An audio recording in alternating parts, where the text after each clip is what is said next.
Good evening, Mayor Jones. Good evening. How are you? I'm I well. don't see your beautiful I face like yet. seeing your skin pink. You look cute. Or There- look nice, excuse me.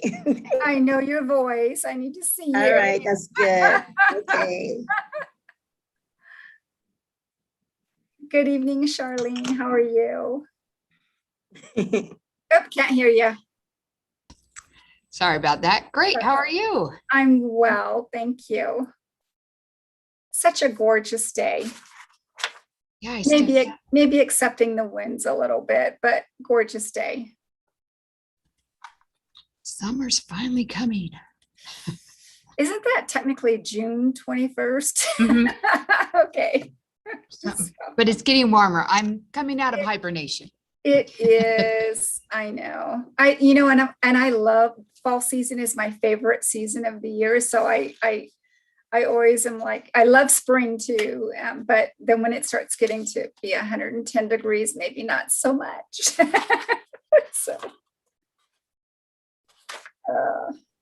Mic check. My microphone I does think I work. hear you, Member Gomez. I hear you, but I did hear you, but I don't see you.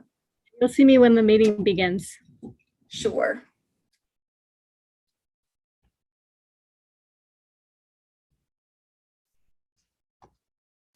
Okay, and we have Mr. DeBortnowski. Is Mr. Metzler with us?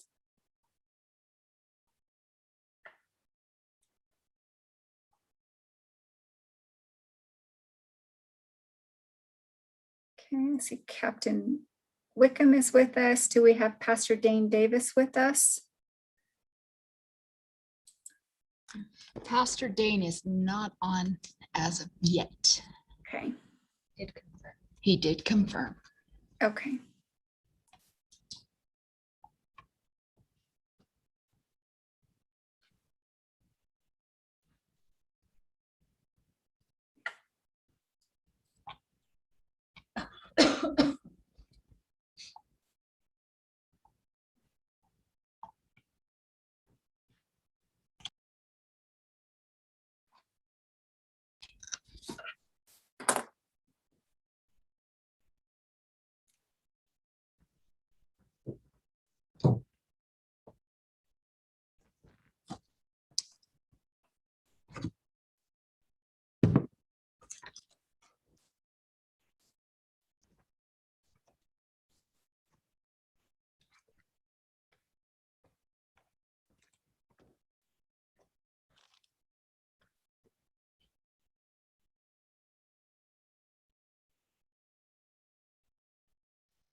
Tell them to.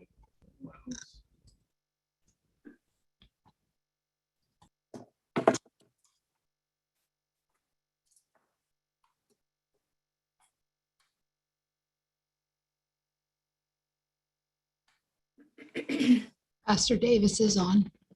Terrific. Welcome, Pastor Davis. We missed you last meeting. Oh, sorry. I hope you're well. I'm coming to you live from one of our wonderful Victorville dentists. Your connection is a little funky.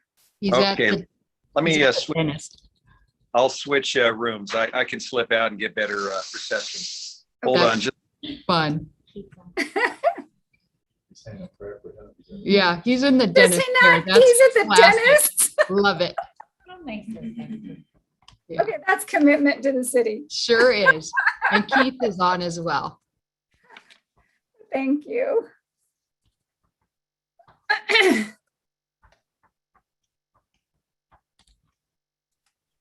Oh, we see you now, Member Gomez.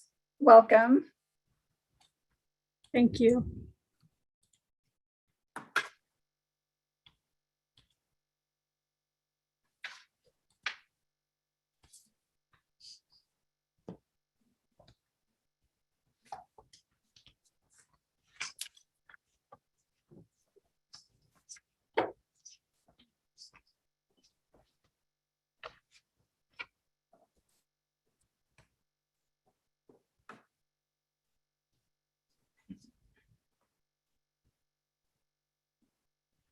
All right, are we ready, everyone? It's 6 o'clock. We're going to go ahead and begin. All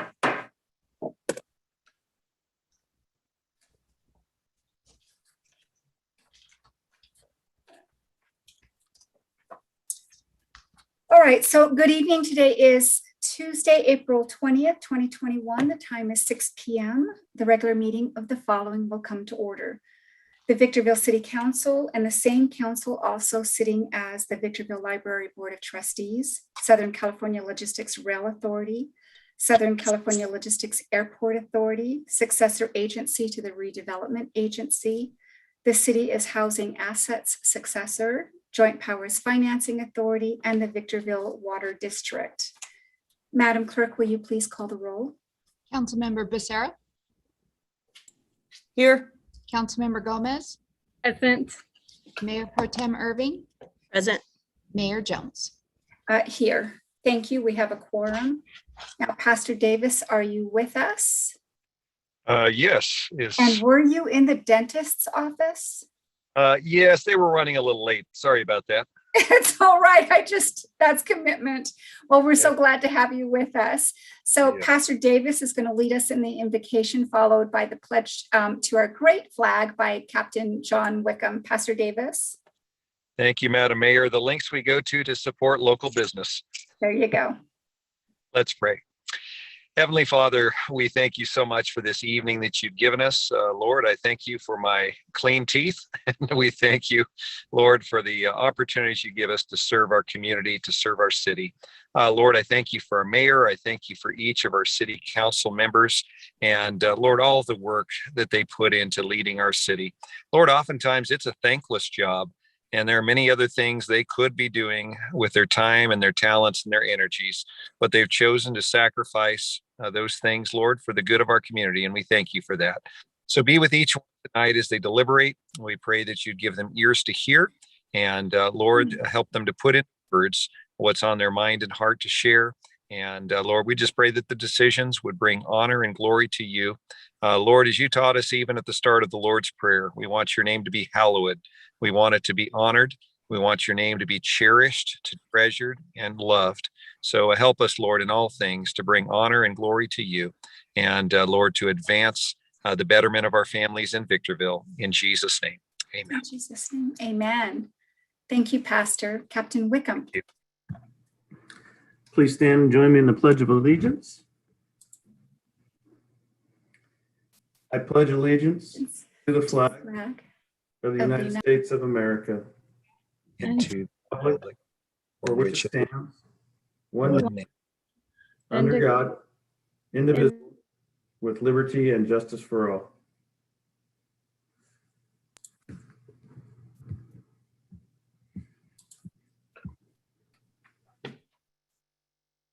Thank you, Captain Wickham. All right, at this point, the chair asks the city clerk to present the agenda and any revisions thereto. Tonight's City Council meeting is being held virtually on Zoom due to safety concerns related to COVID-19 and to reduce exposure for our community members, city employees, and council members. Our virtual meetings are conducted in accordance with the Brown Act and special provisions enacted during the coronavirus pandemic, and it will be held this way until further notice. We invite members of the public to participate in our meetings via Zoom. However, for those who do not wish to comment on issues, our meeting may be viewed on YouTube. For future council meetings, public comments may be submitted via email to the city clerk.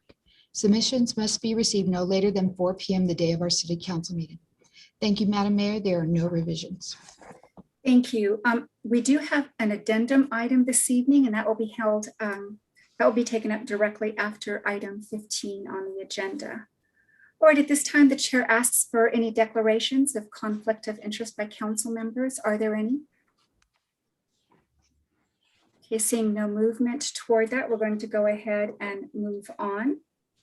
So everyone, welcome to tonight's meeting of the Victorville City Council. Your city council is interested in your ideas and opinions, and furthermore endeavors to incorporate them into its deliberations.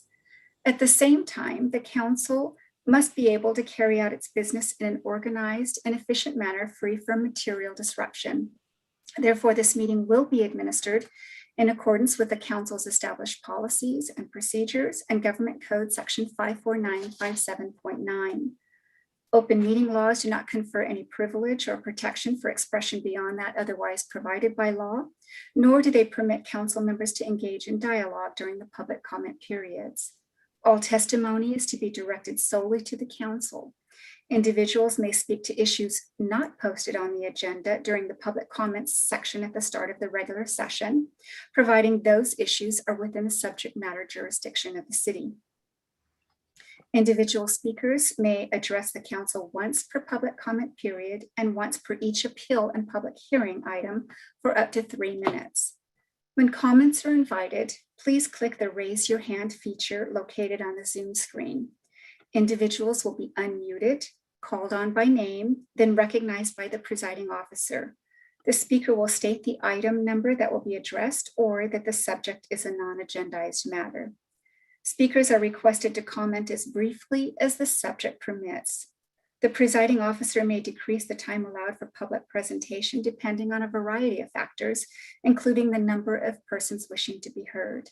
The presiding officer may also take a poll of speakers for or against a particular issue and may ask that additional persons speak only if they have something new to add. Audience members may not disrupt, disturb, or otherwise impede the orderly conduct of this meeting, and those who do so are subject to removal from the meeting pursuant to Penal Code Section 403. Your understanding and cooperation are appreciated. And on one final note, tonight we have 2 public hearing items that may be of particular interest to audience members attending via Zoom this evening. And so the chair encourages and invites comments for those particular items to be made during the actual public hearing. And we look forward to hearing from you on those. All right, with that said, Madam Clerk, are there any requests to speak?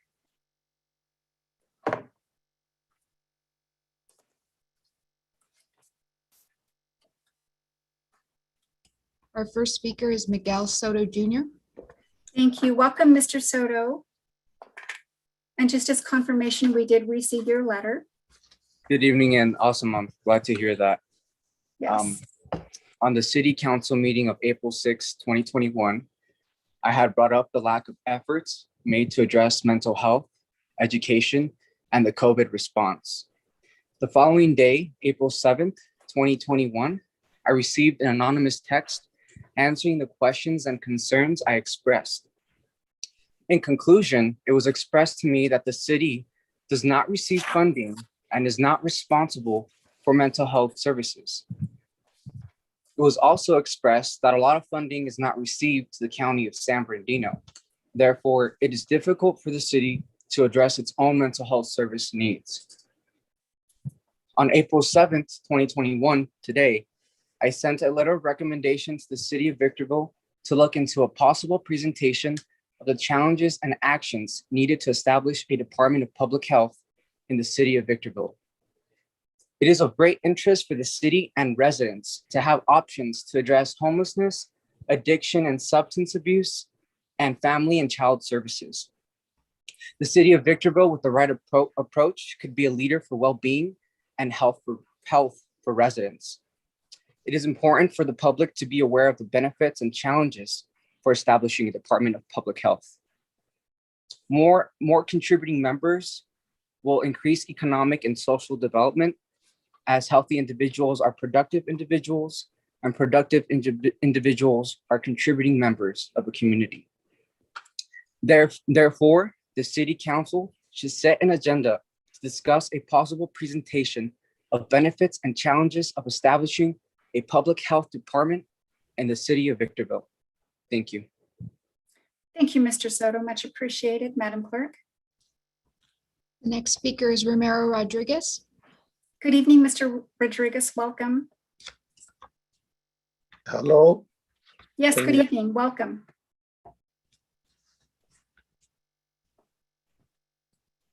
Mr. Rodriguez, there you go. Looks like you're unmuted now. hello. Yes, can you hear us? Okay, so it looks like you're muted again, back and forth. Let's try it again. Can you unmute yourself, Mr. Rodriguez? I am unmuting me, but it keeps, The city isn't muting you, sir. So can you, it looks like you're muted again. Can you unmute yourself, please? it's probably my connect. Yeah, it sounds like your connection is a little weak, but let's give it one more go. And if we can't hear you, we will come back to you, Mr. Rodriguez. Let's give it a try again. Objection is speculative. Member Gomez did not have the floor and is out of order. Mr. Rodriguez, let's try it again. Okay, Mr. Rodriguez, we're going to move on, but we're going to, before we move on to the next item, we're going to try and get you back on with us. All right, Madam Clerk. Valentin Godina.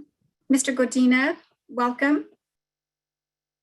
Yes, can you hear me? Yes, welcome. Okay, thank you. This city council under current leadership has denied us, the voters, the right to readdress our government representatives by not allowing us to speak on each individual item. This is a violation of our First Amendment rights. They confine us to 3 minutes to speak on an agenda that it takes them over an hour and a half to get through. They further protect the status quo, denying other religious ministers and community leaders the opportunity to participate in the invocation of the voters' city council meetings. The budget presented today is flawed and does not represent the interest of us, the taxpayers. It continually rewards the same nonprofit organizations that have not remedied the tasks they were entrusted to accomplish with our tax money. Close to $2 million of our taxes and grants are set to fund the West Wing building at the Air Base without a line item explaining as to how and why all these funds are needed to go there.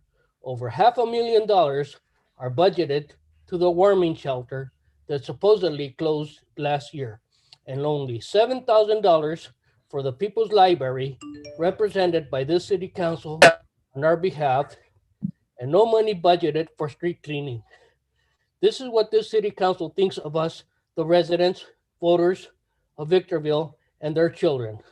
Vote them all out of office, including the current staff, which does not live in Victorville. They should not be representing us on the diocese. If I was allowed more time, I could speak and go in detail the oppressions this city council is subjecting the residents and voters of Victorville. Remember this coming up election. Vote them all out one by one and clean house, as this council and staff does not represent our best interests. Open up the meetings to the public. Everyone else is doing so. Stop hiding. Thank you, Mr. Godina. And as a point of, couple points of clarification for the benefit of our community, Mr. DeBortnowski, are First Amendment rights of our community being violated by virtue of the way our public comment periods are being conducted? No, not at all. In fact, the way we are structuring it is consistent with what most cities in California do in terms of the public comment at the beginning of the meeting and having a time limit on it. It's within the Constitution to be able to do that. Right. All right. Thank you very much. And then with respect to the invocations, I think that that's going to quickly change once we're able to meet in chambers. There's some logistics issues with Zoom at this point, but I'm hoping that that's going to change as we open up chambers. And my expectation is that that's going to be soon. We had a minor flood in chambers and have been working on correcting that so that we can all gather together in chambers. So thank you, Mr. Godina. Madam Clerk. Ramiro Rodriguez is back. Mr. Rodriguez? Yes. Okay, we can hear you. Let me start my timer then. Hold on. Certainly. I apologize. Okay. Thank you for allowing me to speak for these 3 minutes. Whether the lawyer or the mayor, whatever, say that it's done what's done in most cities, allowing only 3 minutes, that's to their advantage. You can't, if you want to control people, you can't let them speak, because that they undermine their intentions of, I guess, And just defrauding the voter, defrauding the citizen, in my opinion. So as to everything else, what we see with Measure P and the budget, yes, they did add additional 21 or 22 different officers in the budget. But hey, 32% raises for all the police department officers. The captain went from $250,000 to $432,000, and the lieutenants from $232,818 to $348,000. You know, the last year when there was no school at all, we still hired school resource officers. Yeah, and they went up $214,000 from $187,000. Measure P and the business of law enforcement is just to scam as much money as it can from the voters, from the people, from the citizens. That's all we see right now. All these people it's not only the money they're paying, but just imagine they're $15,000 to $22,000 a month pensions that they're going to be getting when they retire after 25 years. It's just for them. It's just for them. That's what Measure P is. Raises for the police department with a raise of 32%. Did we get 32% this year? And then not only that, all their little minions that they have in administrative in the offices, the daughters and the sons and the relatives that get put up in good cushy jobs. All these other people that have, like other city managers that go from one city to the city, making the same amount of money, and the pensions. Since we're gonna be getting close to $1,500 to $2,000 a month, they will be getting anywhere between $15,000 and $23,000 a month in pension. How much is enough? Now that's the reason that they don't want us speaking. That's the reason they limit to where we can talk. Other cities do that. Yeah, other cities do that, but we don't. And right now, all we have is disposable plastic people that are there, just put up there to simply do the city's bidding. And they know for sure they're not going to be reelected. They put them up there to make them look like us, talk like us, but they don't represent us. They represent the interest. And Mr. Solis, what you said about no money, there is a lot of money. Your time is up. Thank you, Mr. Rodriguez. Madam Clerk. The next speaker is Galaxy A12.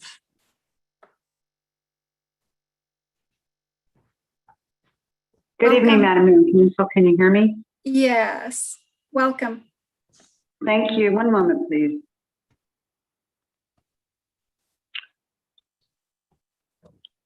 Okay, so I'm speaking reference, and there's an echo in here. Can you hear me without the echo? Yes. Okay, I'm speaking reference agenda item 2. Just some questions and comments. I did read all the backup material. I did read the whole case of Martin v. versus Boise and City of Boise, Idaho, and I did read the Harvard Law Review on it. So on page 4 of the backup materials, it talks about storage options for personal effects. That begs the question on my end, where would that be? Page 7, non-designated cooking facilities. Should we anticipate and prepare for more calls for service from the fire department? Page 8, administrative penalty of $20. Why even bother with that? It's all about appeasement and acquiescence and let the taxpayers take the hit, Measure P notwithstanding. Harvard Law Review of Martin v. Boise, referencing the 8th Amendment in part regarding, quote, cruel and unusual, end quote, punishment. It's practical application, meaning when the punishment doesn't fit the crime.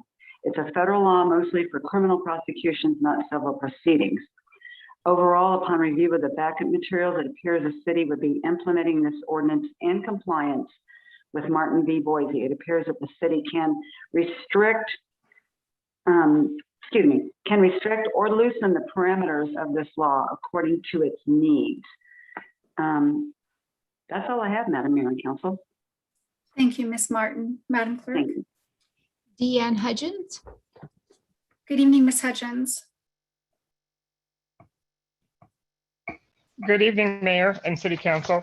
Good evening. I again would like to address the foolish recommendation that we hold a special election to fill our vacancy. A little history. Victor Valley Union High School District held a special election in November of 2019. Margaret Cooker was the next highest vote getter, but not acceptable to the majority of the board. they decided to invite interested candidates to submit their name. Lisa Crosby was also, who was a former board member and whose husband is also an administrator in the district, submitted her name. Public interviews were held and the vote was 2-2, so it was decided to go to a special election. This was an election in Area 2. Victor Valley Union High School District elects from designated areas. There were 12,762 registered voters in their area. This 2019 election cost $127,000 and 1,320 total votes were cast. That's less than 10% of the eligible voters. Overall cost equals $96 per vote, with 89% of the votes being mail-in. Using the percentage rate from the most recent special election in Victorville, 10% of the registered voters from the November election would be 5,896. Using the estimate of $700,000 to hold the special election, the cost would be approximately $119 per vote. A little ridiculous. In the public sector, there is a strong argument to be made that the number one job of all employees, but most importantly, city council members who make the decisions, to be good stewards of the public funds. Public sector entities entrusted with tax dollars, bond funds, capital investments, and real property entrusted with the full faith of the public that the best use made of these funds and resources for the best of the cities, taxpayers, and the city they serve. Spending close to $750,000 is not demonstrating good stewardship of public funds, nor should it earn the full faith from the public and the citizens. How much homeless assistance would $700,000 buy, Councilman Irving? Thank you very much. Thank you, Ms. Hutchins. Madam Clerk. Cougar Santos. Good evening, Mr. Santos. Welcome. Yes, I'd like to address the anti-homeless bill that is being proposed. The city falsely misrepresents it as decriminalization of homelessness intentionally, but the truth is the federal law is the reason that the bill is being changed, because under the new federal law, it's not legal to criminalize people simply for being homeless. So the city has no choice but to find a new way to force homeless people out of the public view. So that's why under this bill, homeless people, if they refuse to move into shelters built by the city, which are not even built yet, if they refuse to comply, their property will be stolen, their tents will be stolen and moved into facilities. And many of them don't want to be in facilities, just as many of you don't want to live in group homes. So this clear anti-homeless sentiment and the city's complete disregard for the lives of homeless people is clear, and you're not fooling anyone. And we're not going to simply be quiet and allow this bill to go through if you should vote on it. So I would just like to make it clear that it is very apparent that the city is anti-homeless and views the homeless as trash that should be thrown away. And this misrepresentation as a decriminalization of homelessness is completely false. And that's all I have to say.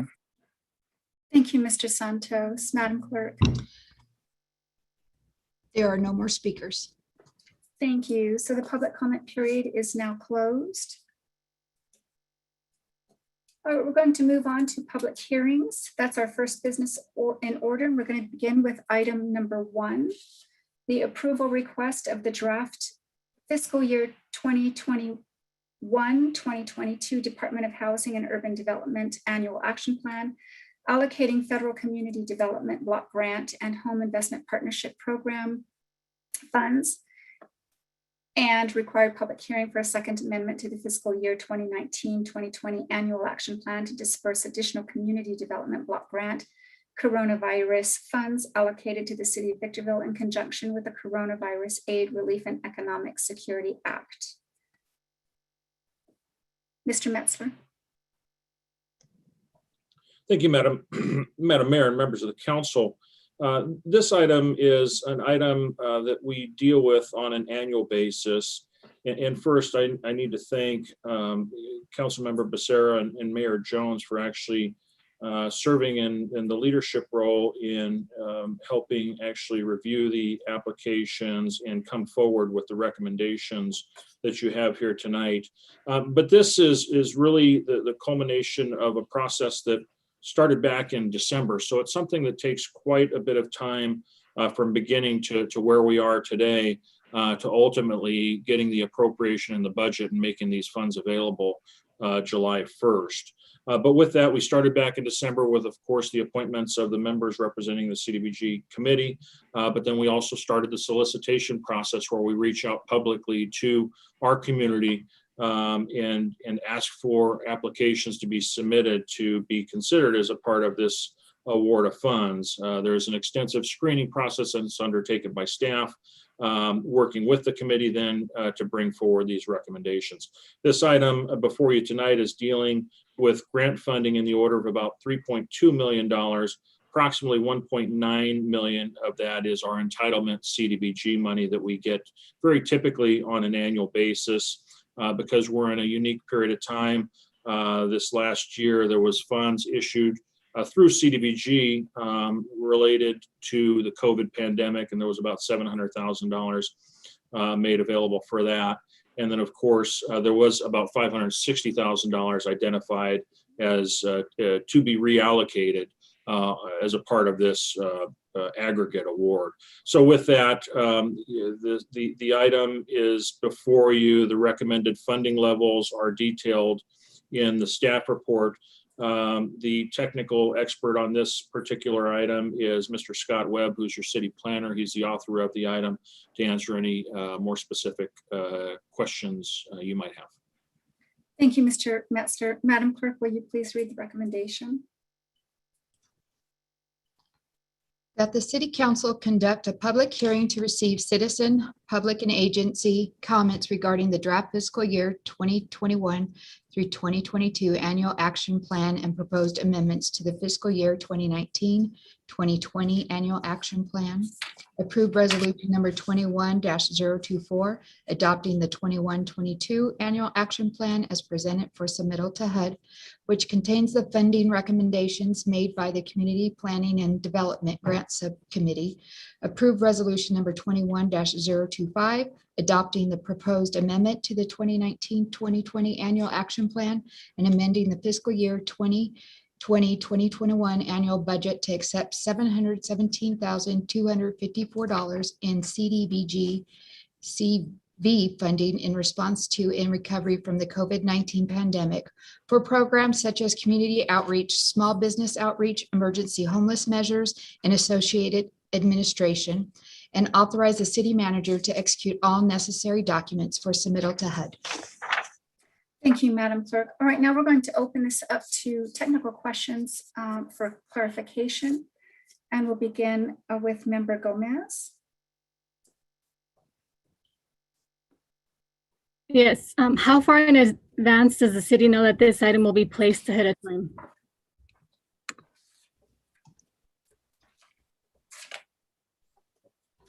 Good evening, Madam Mayor and council members. This item, the annual action plan required by HUD, requires the city to provide a notice 30 days in advance of the hearing.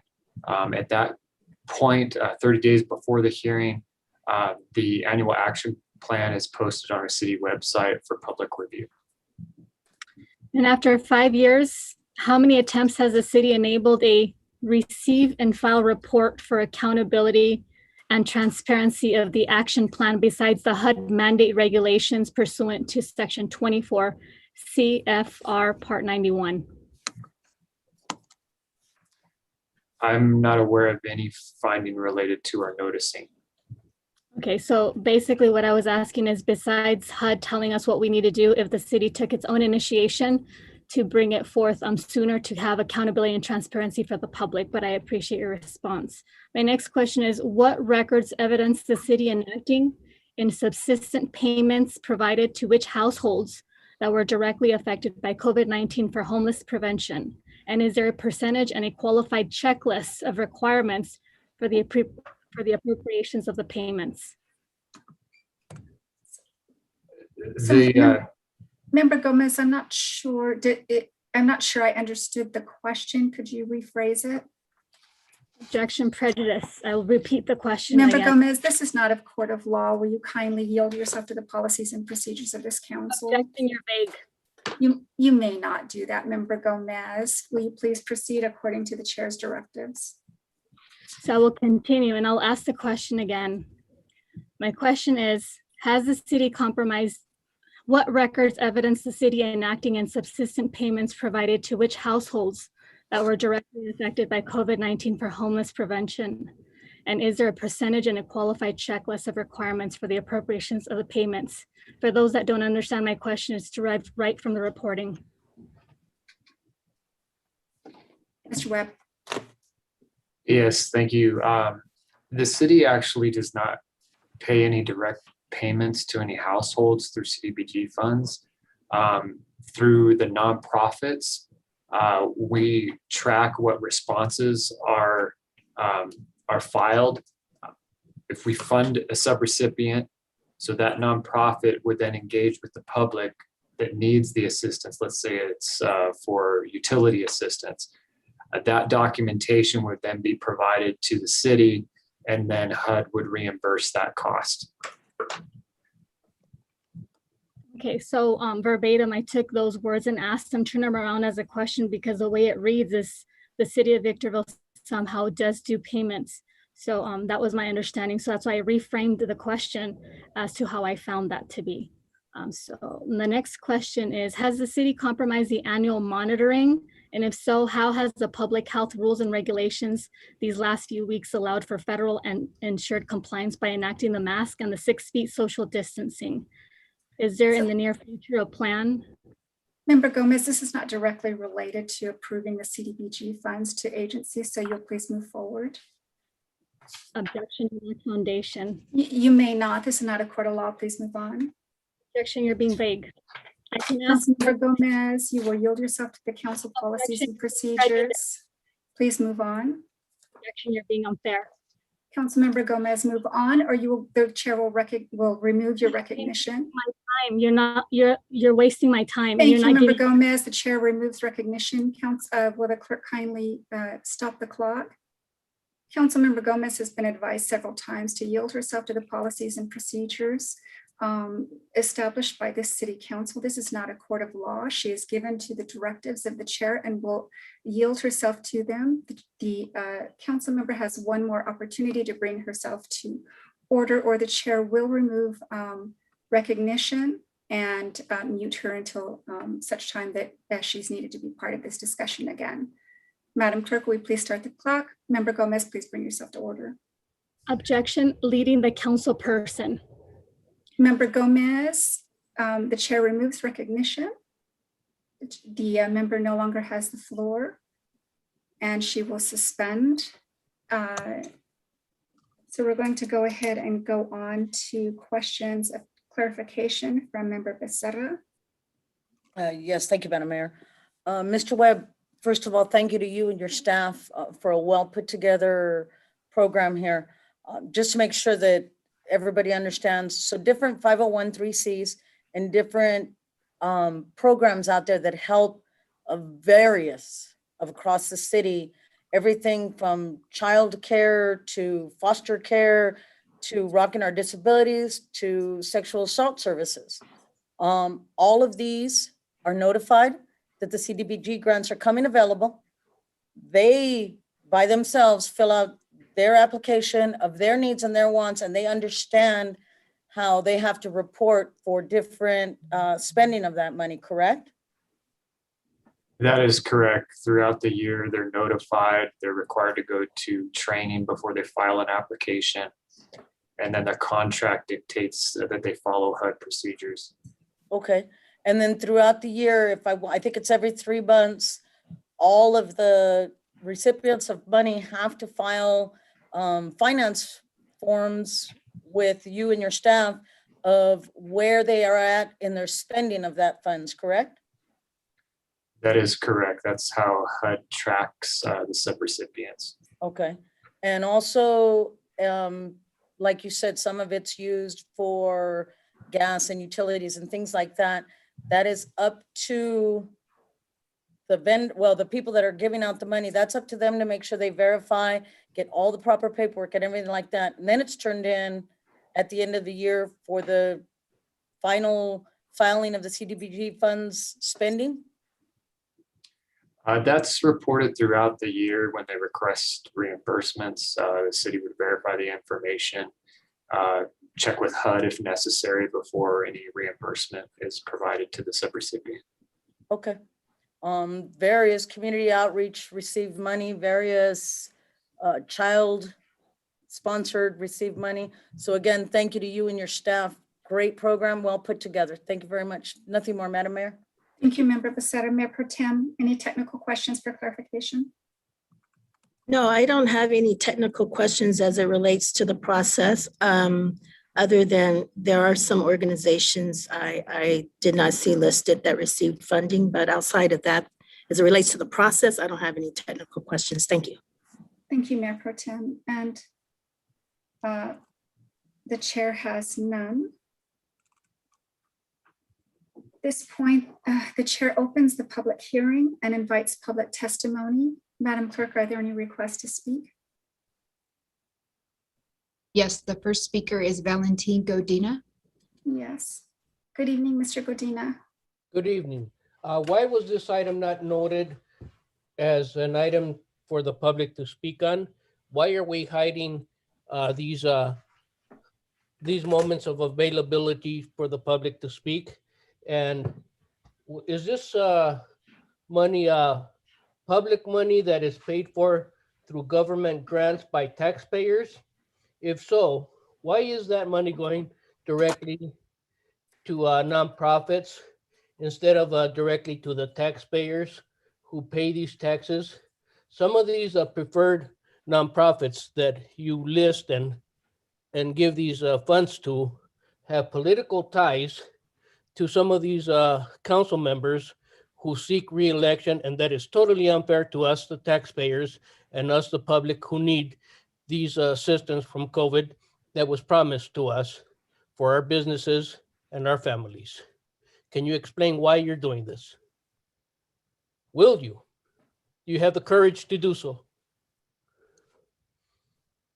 Thank you, Mr. Godina. We're having a public hearing so that members of the community can chime in on this. And to my knowledge, well, certainly I have no affiliation with any of the nonprofits that applied for CDBG grants, and it's my understanding that Member Becerra doesn't either. Thank you, Madam Clerk.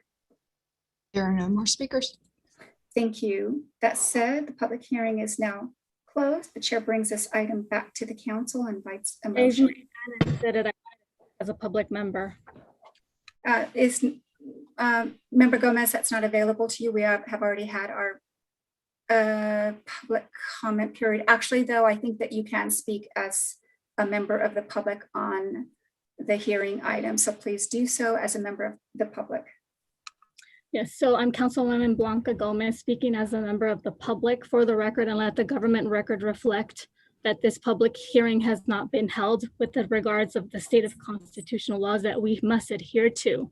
And what that means is we have the right to full-fledged be able to comment and articulate things that are out of the realms of other council members. And as a council member, I was not able to speak. So I will enter into the record things that I was not able to. Under coercion and duress and everything and anything that has to do with my full rights being curtailed. So this is what I wanted to continue asking. So my next question is, how many actual small business assistance dollars were applied for, and how many dollars actually went out that we can document? That question was not responded, it was not asked because the chair decided that it would not be the case in this instance as the next questions. The next question was, what is the anticipated month of city that the city consults with citizens participation process for input? Again, this was curtailed. The chair decided that she had authority to stop Councilmember Gomez from speaking in that manner, which does not create due process and due diligence for council members who are elected in the city, and let alone not transparency and accountability for the public to be able to ascertain what is taking place within the norms of a government sector. The next question was, with that knowledge, has the city taken measures to bring progress reports for updating the city council?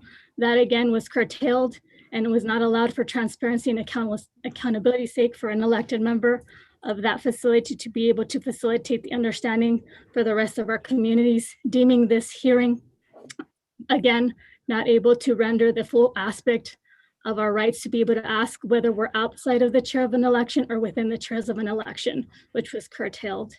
The last question that I wanted to bring to the record that was not responded to was, what definition is the city using for the term decent, as in decent housing located in the Action Fiscal Plan 2021 and 2022? And these records are admissible in court, whether we are in the court or we're not in the court. That's deemable for a judge when this goes into a case law. So I don't appreciate, Jones, what you bring to the table. We have the right to speak, and it's unfortunate that you're using your power. And a lot of our community members are seeing that. Let people speak. That's all we want. Whether we're elected or not, we're going to continue speaking. It doesn't matter what your opinion personally is or how many people you have backing you in the administration. It's still going to flow through. Thank you very much for listening. Thank you, Ms. Gomez. And as Ms. Gomez is aware, as a council member, she agreed to follow the norms and protocols established by in the governance workshop, which included yielding to the directives of the chair and following our policies and procedures and conducting ourselves in a professional way. The chair removed the floor from the council member as after several friendly cautions, the member refused to bring herself to order. At this time, the chair would request from Mr. D. Bortnowski, has the chair acted in any unreasonable or unjust way toward the member? No, certainly not. As the presiding officer, you were within your realm and responsibility to control the meeting and to make sure that the questions are related to the subject matter. In addition, all the council members have the opportunity when they get the agenda to ask questions of staff and get their questions answered prior to the meetings, which is actually set forth in the policy manual as well. Objection, prejudice. Thank you, Mr. D. Bortnowski. Member Gomez, if you continue to speak without being recognized for the chair, we are going to mute you and only call upon you when it's an appropriate time for you to speak. So at this point, once again, the public hearing is closed and the chair invites a motion. Objection, misleading, confusion. Madam Mayor, I motion. Madam, excuse me one moment. Madam Clerk, will you kindly mute the member, Member Gomez? So once again, this is not a court of law. Member Gomez is the only time that a member is free to interrupt in a polite fashion is when there's a point of order, a legitimate point of order or point of privilege, none of which has been made this evening. So at this point, Member Gomez is muted, and that is so that this council can have peace and continue with the business of the city. Chair invites a motion at this time. Madam Mayor, I motion that item number 1, that we follow the recommendation of the staff 1 through 3 on item number 1. Do I need to read them? Oh, certainly not. But as I look at this, Member Becerra, I'm looking at points 2 through 4 because we That's just 1 through 4, yes. Or I'm 2 sorry, through 4. 2 through 4 as we just had the public hearing. There you go, 2 through 4. 2 through 4. Thank you. Is there a second? Chair seconds.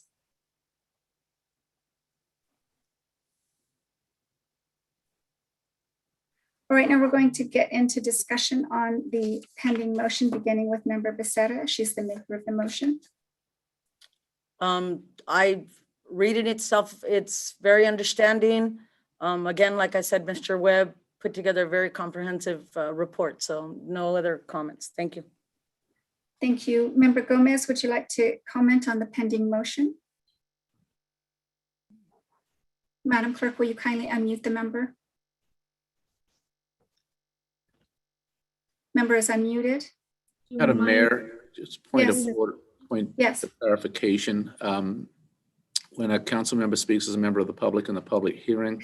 My there should be a apologies. discussion when they come Yes, back onto the yes, dais, thank you. Because at that point, they have created what could be at least deemed to be a bias in the eyes of the public. Yes, and I thank you for that reminder.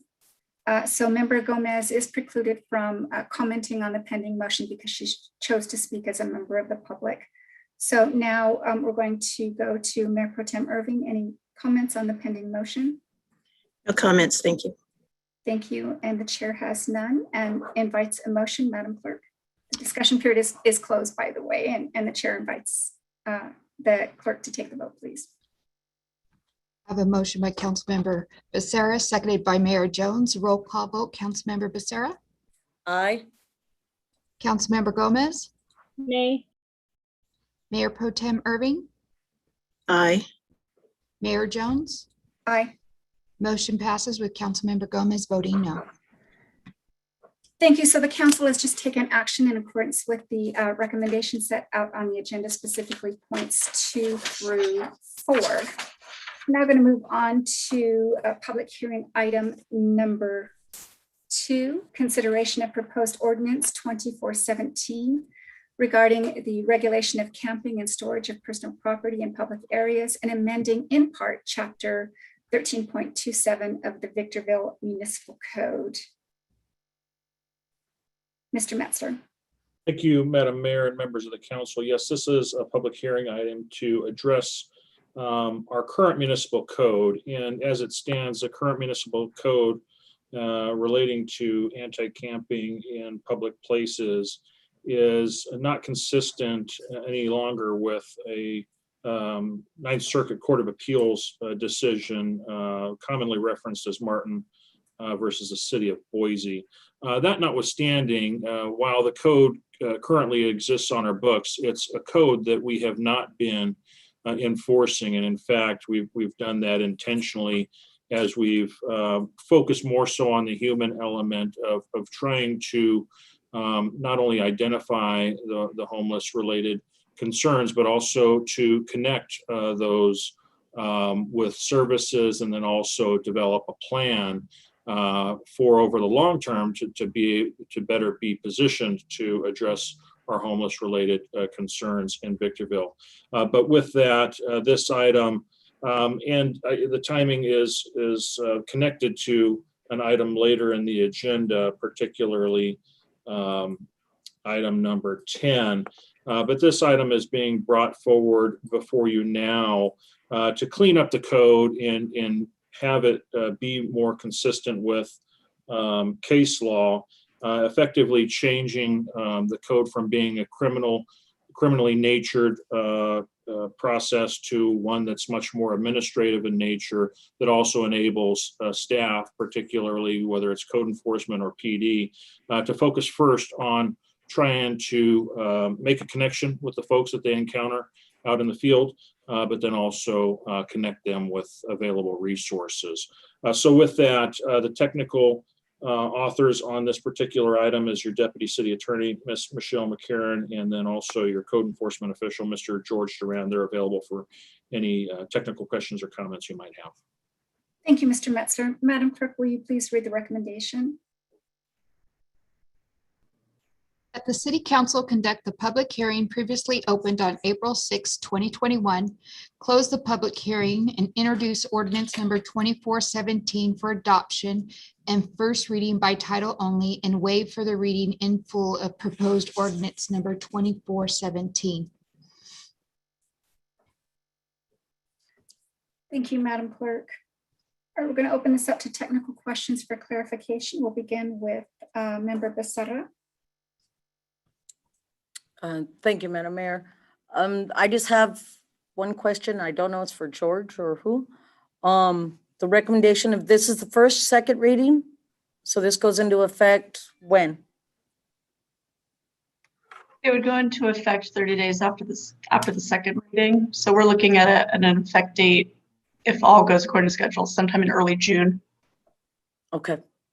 And like Mayor said, it's connected to another one, so I'll ask that question then. No further questions. Thank you. Thank you, Member Becerra. Member Gomez, questions on the staff report?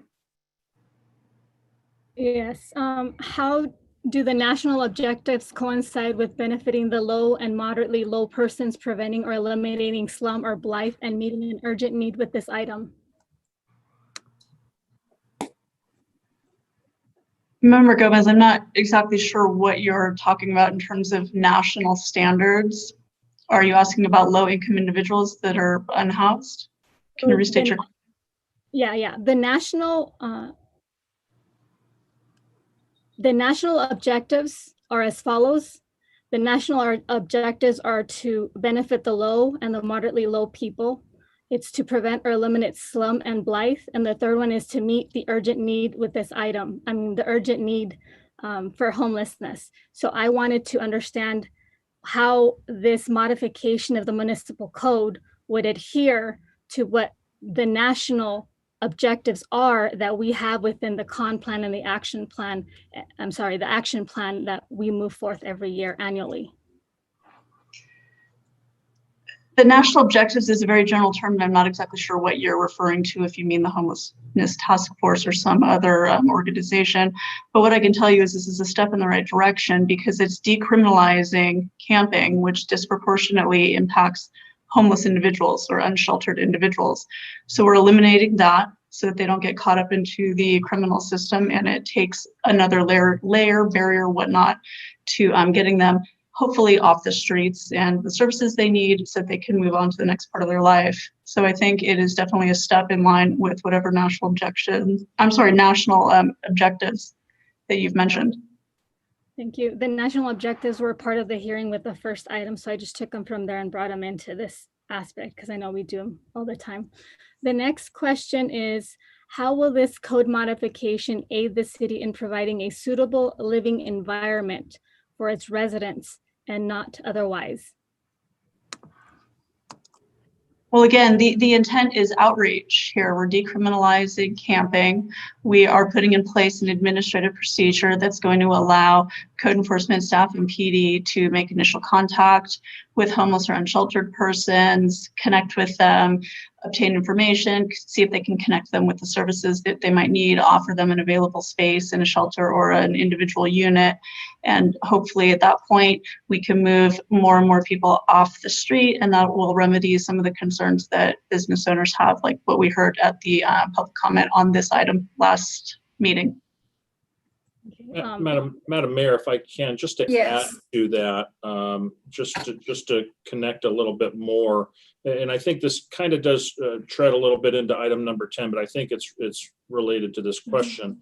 I think it's helpful to note that when we put this item on the agenda, we did so also believing that the council would support item number 10. And what I can tell you is that item number 10 effectively will add to what I would characterize as a portfolio of facilities, beds, rooftops. And, with the item that we have on later, that's an additional 92 beds that would actually take our inventory of beds available to provide a place to sleep for our homeless community to the order of 197 beds. And I say that, and I'll identify how that number was arrived. We would, as Victorville, be providing direct beds available, but we also work very closely with the High Desert Homeless Shelter. We also have a very close relationship with the Victor Valley Rescue Mission. We're actually working with Victor Valley Domestic Violence. They're a partner in this effort. We've actually partnered with the County of San Bernardino, and they're expected at Desert Haven to be bringing on units to address some of the chronically homeless needs. We've thought this through quite a bit to develop a plan to where ultimately, if we can execute on this plan, we'll have close to 300 beds available. And that includes those that would include units if we're successful in being able to actually build the wellness and recuperative care center. So this item was done as a part of a larger plan. And so believing that we have those beds available and we're going to be able to expand the availability, not expecting that when we do our outreach, we're going to be able to convince every member of the homeless population to move into our facility. That takes a lot of time. It takes a lot of investment in relationship with these folks. And over the course of time, we're hopeful to have better success in connecting with them, these resources. But this particular item is really kind of a first step for us in having a framework, legal framework, to better make those connections and connect those folks to resources while at the same time trying to provide for a betterment to our public spaces. Thank you, Mr. Metzger.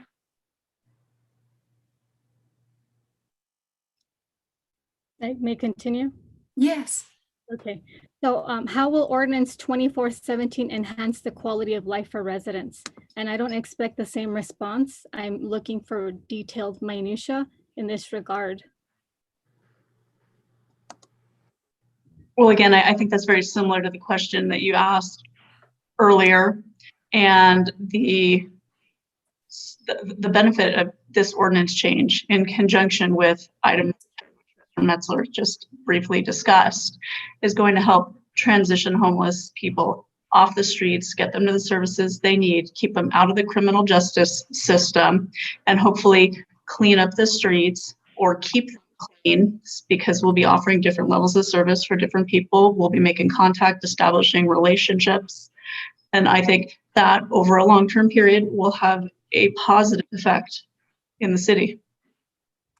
Okay, so since we anticipate these, what I would consider probably theoretical aspects of helping our community, will we have a measurable data that comes back so that we can actually measure what you have just stated, or what will we rely on to show that the opinions brought forth that perhaps bring a lot of speculation will indeed, solidify in numbers the enhancement of the quality of life of a lot of our unhoused individuals? Do we know?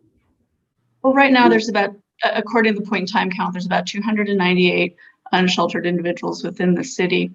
And what this is going to do is, through the administrative procedure process, it'll be a notification process that will be administered by code enforcement.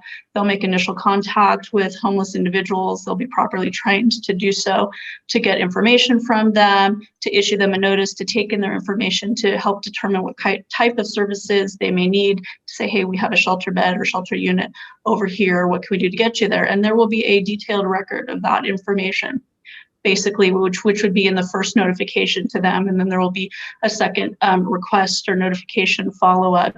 And if we have an available bed and they refuse to go and whatnot, then we go down the administrative citation route with the full intent of hopefully getting them to the services we need. So code enforcement will have very detailed records of the homeless people that have been contacted, what the responses are, what the follow-ups are, whether or not they took a bed, which bed they went to. So I think this will be a very good way to monitor progress in terms of connecting homeless individuals with available services and beds. The measurement, I would say, doesn't stop there. We have, with our close relationships with our partners, we will also measure successes, such as after we've connected these folks to services, what happens next? Are we able to connect them to perhaps even a more sustainable lifestyle, where we're able to perhaps get folks working, perhaps into their own unit, in a position where they're able to get back on their feet. We'll be able to measure it all the way through, and we can measure it on the individual basis. I think on the much larger citywide public service basis, we're also going to be looking very closely as to whether or not that allows us to provide a more efficient public service to the community at large. Will it reduce the number of medic calls that we have? Will it reduce the number of dumpster fire calls that we have? Will it reduce just certain crime elements in general? We will be measuring this all the way through, beyond it just being a code enforcement matter. Thank you, Mr. Metzger. Member Gomez. And may this item expand economic opportunities when its outcomes are reached, presuming that one, there's going to be supportive services. Thank you. Member Gomez, did you finish your question? No. Go ahead and finish the question. May this item expand economic opportunities when its outcomes are reached, presuming that 1, supportive services for the homeless and at-risk homeless, 2, accessibility and mobility, and 3, along with Measure P funding, are drivers to accomplish measurements of success. Thank you. I would say that's certainly our hope, Madam Mayor and members of the council. You know, I'll use some of the challenges that we experienced down in Old Town Victorville and some of the abandoned facilities actually being subjected to fire just for the sake of individuals wanting to try to be warm in the cold months. And so, you know, the hope is that if there are alternative pathways away from using old abandoned buildings as their own personal warming shelters, and we're able to connect those folks with resources, then we're able to then probably on a much more effective basis start creating economic opportunities by reusing some of the real estate and facilities that have been underutilized for so long in areas like Old Town. Thank you, Mr. Metzler. All right, Mayor Pro Tem Irving, any technical questions for clarification? Yes, thank you, Madam Mayor. Actually, this question is for Mr. Metzler. I know this may be putting the cart before the horse, but you mentioned item 10. So the beds that are mentioned in item 10 are in an open bay. Those are not individual units. Is that correct? That is correct. That's what we would consider a congregate setting, yes. Okay. Okay, very good. The next question that I have, technical question I have is for Ms. McCarron. I'm referring to page, I guess it's 122 in the backup material under item 2. Under background, paragraph 5, it mentions that by amending chapter 13.27, a number of different things, but it states in pertinent part that the administrative action procedures allow code enforcement officers that are trained for interactions with homeless persons. What does that training include for the code enforcement? What does that look like? And who's going to provide that training? I mean, because I understand this shift to a more, a social service paradigm. So I'm sorry, let me let you answer the question.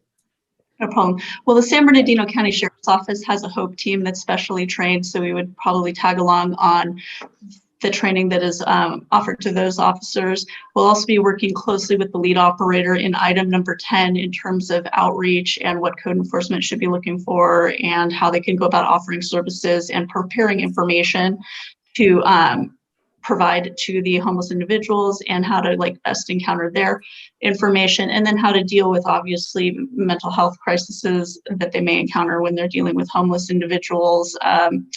When to use best practices in terms of getting notification and diffusing altercations, and then if needed, calling appropriate services if somebody is having a medical emergency. It's going to be things to identify actions that could jeopardize somebody's health, safety, or well-being, code enforcement, or the homeless persons. So it's going to be along those lines. That's a very broad description. I'd like to see this include language such as cultural competency training that includes ADA training, like you mentioned, mental health, physical and cognitive development, ethnicity and national origin, and most importantly, language. I think that's important because a lot of these kinds of barriers get in the way of making those important relationships that are necessary to move people from a position of being unhoused to accepting additional help. So I don't know if you can include that. This is the first read, if it can be modified or amended, but I would like to see that kind of language added, because you gave a very broad description, but I think cultural competency and mental health and cognitive development, all those things, substance abuse, something more descriptive is important. Time is up. Thank you. Thank you, Mayor Pro Tem. And so I'm going to piggyback on that because I think it's a good question. Is the intent of the training to do those things, though, that have been mentioned by Mayor Pro Tem? Yes, absolutely. I mean, the training will be comprehensive and there's different service providers out there. The city'd have to look into contracting that. And we obviously have that in our background discussion because that is a big component of this ordinance change going from going from criminal to administrative. But when we look at the change to the ordinance, I mean, it's strictly a procedure change. There's a lot that's going to go along with it that falls outside the traditional administrative procedure process when dealing with homeless individuals. Obviously, dealing with somebody who's just camping to camp in a wrong spot and they are a sheltered person, that's a completely different analysis. But they are going to have training in helping connect homeless individuals with the services that they need, using best practices on how to approach, whether it's an ADA issue, mental health issue, cultural issue, language issue. They're going to have to be versed in it all. And we have our code enforcement supervisor here. I don't know if he wants to maybe chime in a little bit on that in terms of what they do in the field. Yeah, thank you. That would be helpful. Thank you. Good evening, council members. Thank you. Yes, I think the core aspect here is the code officers being resourceful. There are a few county partners that we rely on to assess some of these folks, in addition to just in their situation that we see at hand. Inroads, for example, is a prime example of behavioral and mental assistance that code officers heavily rely on to address a particular person who initially they see could benefit from those services. So in some of the cross training is the ability for the code officers to be resourceful and identify the right resource in addition to the resources that we have in place through county partners. All right, thank you. So my understanding is I attended a meeting, I believe it's definitely been over a year now because we've been kind of secluded with COVID, but at the Sheriff's Department with a large group of people from Victorville. And I know that the Sheriff's Department engages very specific training when it comes to people on the streets and or homeless people who appear to have mental health issues, because that's a very, it requires a lot of finesse and a lot of know-how and a lot of care. And it's my belief that every member on this council, I know, Mayor Pro Tem, for example, is a special education teacher. She's very familiar with these kinds of issues. My two youngest children have special needs. I'm very familiar with a lot of challenges that come in terms of mental health and developmental delay, et cetera. And certainly Member Gomez and Member Becerra have a heart very tied to these issues. So let's just be very clear. This council wants to make sure that all of these needs, as articulated so well by Mayor Pro Tem, are going to be met in our community. Can we have an affirmation that will in fact take place? Yes, absolutely. And I think a big part of the training is like what Mr. Duran said earlier, is making sure that certain issues are identified in the field so that they can relay it back to the navigation center, hopefully, help connect that person with the training that they need, whether it takes several contacts to do that. And I think a lot of this, a lot of code enforcement officers already have a lot of contact with the unsheltered people in the area, and they're familiar. It tends to be the same group of individuals. Obviously, they're going to get additional training now because we're going to be taking a different approach. They're going to be out there more often, issuing notices, building these relationships, and getting their information and identifying and connecting them with appropriate services. And the goal is to get them over to the navigation center, where they will be with trained professionals who that's their sole job, is to connect the homeless individuals with whatever service they need: mental health, drug abatement, getting help with criminal issues, finding work, connecting with family, whatever it might be. So once we can get them over to that side of this, of this task that we're creating here, that is where the bulk of your concerns, I think, are going to be handled. We're going to identify in the field and then connect them with where they need to go. And then hopefully they can get to where they need to go and start to flourish. So is it fair to say then that a big component of this ordinance really is to build relationships with the most vulnerable in our community? Absolutely. You know, I would it- say, it- yeah, I'm sorry, Michelle, go ahead. no, you go ahead, George. We aim to establish a relationship with these individuals. We understand that they're going to have perhaps be apprehensive. And so our outreach is intended to establish dialogue, to understand their needs, and identify if some of the resources that are available to us can be available to them readily. I'm sorry, Michelle, if you want to continue. Mayor, And to affirm their value. Mayor, if I might just Yes. address the issue raised by Mayor Pro Tem Irving about putting this into the actual ordinance. That's not really the proper place to do that. I think there should be protocols and procedures that are implemented by code enforcement themselves.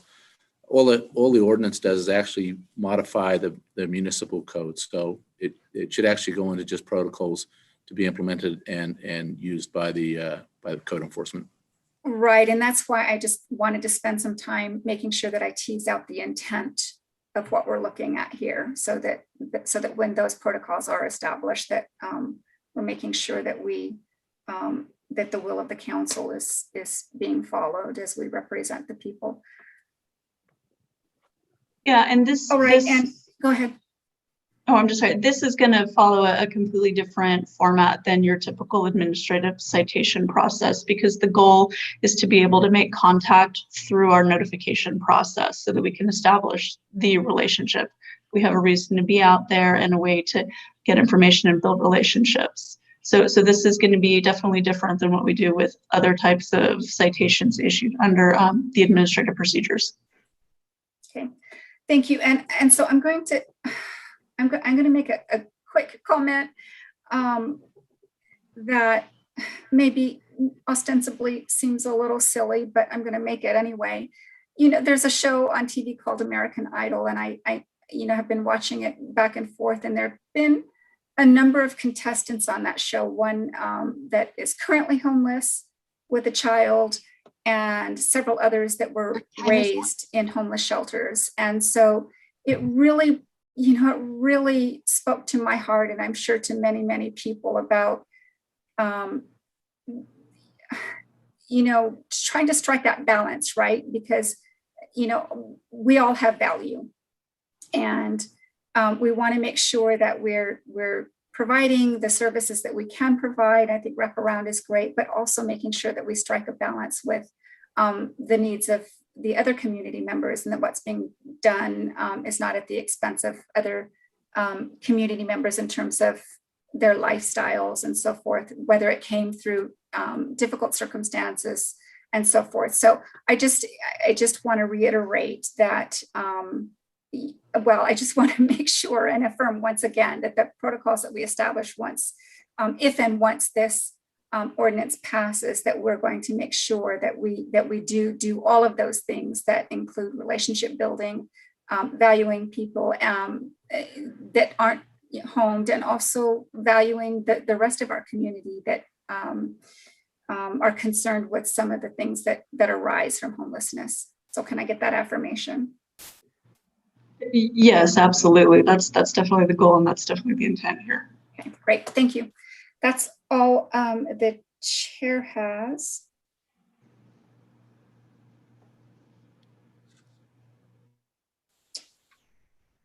And so at this point, the chair opens the public hearing, invites public testimony. Madam Clerk. Tanya V. Welcome. Actually, we're two people, and we both want to speak. It's me, Tanya V, and then also Alvia. Yes, I'm also here. All right. Go ahead. Okay, so I guess I'll go first. So I just really, it's really frustrating, the framework that you're addressing this with, because, so you're speaking about the homeless being mentally ill, and I know half of you have never spoken to homeless people on your own, other than bringing in like code enforcement, which is literally police. And of course, these people are terrified of police, and you really have some nerve to be like framing all of this on the eve of Derek Chauvin. You know, like we have the trial today. The country is angry. Like, masses are angry. Madam, I'm going to pause for just a moment. Madam, please stop the clock. I'm not sure, but I think I heard a curse word. And so the chair invites you to speak in more decorous language. Thank you. Please proceed, Madam Clerk. Will you start the clock? That's fine. Just go. Okay, so yeah, it's really frustrating because today's a very significant day, and yeah, you know, Derek Chauvin, the trial was just today, so it's really frustrating that you are all choosing to present this and that you're choosing to present code enforcement in such a way, and then and then you have the nerve to come in and bring this up as if it's like as if you have any idea what the root of mental health issues are. And if you were to even speak to people for like 2 seconds without bringing police in, you would understand that people don't become homeless because they have mental health issues. People become homeless because of economic issues, because it's impossible to survive in this society with such high rising rents and evictions, and especially right now during COVID. People develop mental health issues on the street. That's why people have mental health issues. And now your solution to it is to put them in a step down from a jail, because these shelters are basically jails. And if you speak to anyone on the streets, they're going to tell you that. They're going to tell you that these shelters are no different from jails. They're treated like they're treated exactly like how they're treated in jails. So you have no idea what you're talking about. You haven't done any of your research, and you're really just trying to get away with opening up another jail, and you're trying to pass it off as if you're doing something great, and you're bringing nonprofits that are in you know, with police. So I don't know. That's just all I have to say. Thank you. And the other speaker? Yes, hello.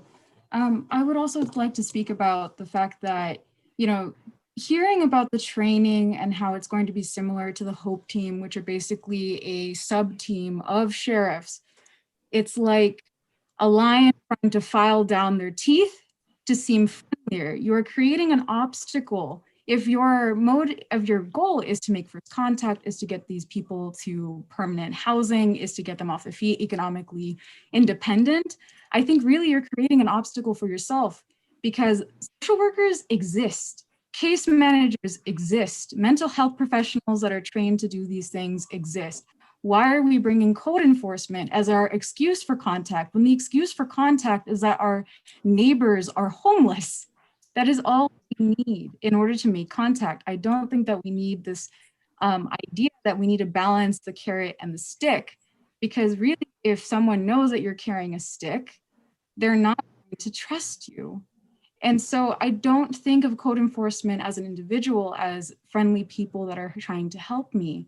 And I think that it's really creating an obstacle in which you're trying to get people who don't trust code enforcement, because they are very similar, although not the same. And if you're saying that they might have the same training as a subdivision of police or sheriffs, do you see how this could be detrimental to your own goals? Thank you, Madam Clerk. Next speaker is Romero Rodriguez. Good evening, Mr. Rodriguez. Yes, good afternoon. I noticed Mr. Metzler mentioned the Supreme Court ruling in which it lets homeless people that they cannot be punished for sleeping in absence of alternatives. And right now you said, well, you want to decriminalize the homelessness. Well, you are going to give them an option to go stay somewhere forcibly.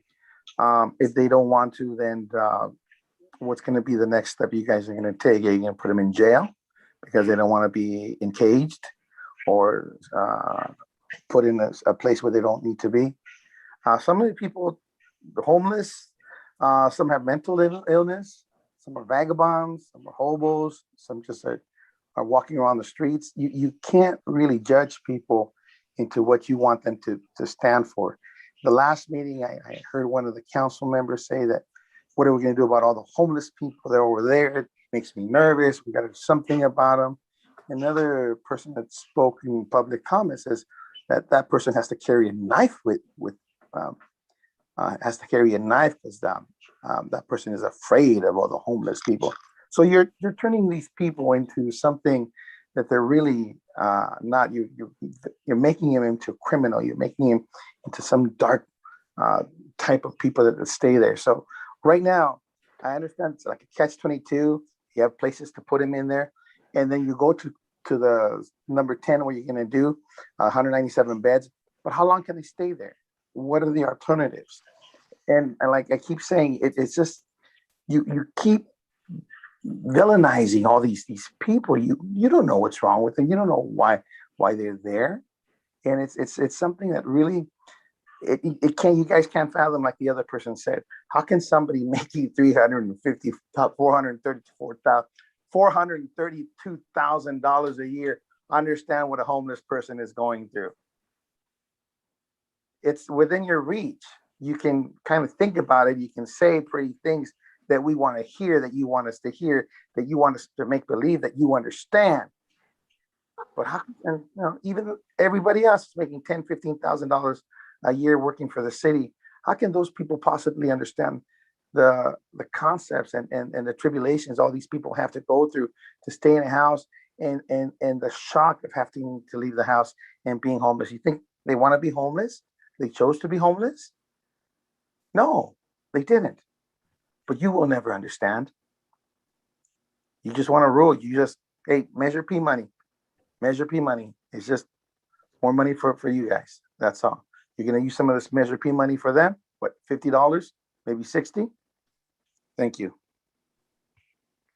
Thank you, Mr. Rodriguez. And Mr. Metzler, Measure P money is to be used for the intent set out in the public safety report. Is that correct? That is correct. It's not to line anyone's pockets. That's very correct. In fact, we have an oversight committee in place to ensure that that intent is followed as we move forward. Thank you. Madam Clerk. The next speaker is Karima Abdul. Good evening, Ms. Abdul. Welcome. Hi, Karima Abdul here. So I hear that we're gonna basically have social worker police now. I assume the city council is very wise and smart.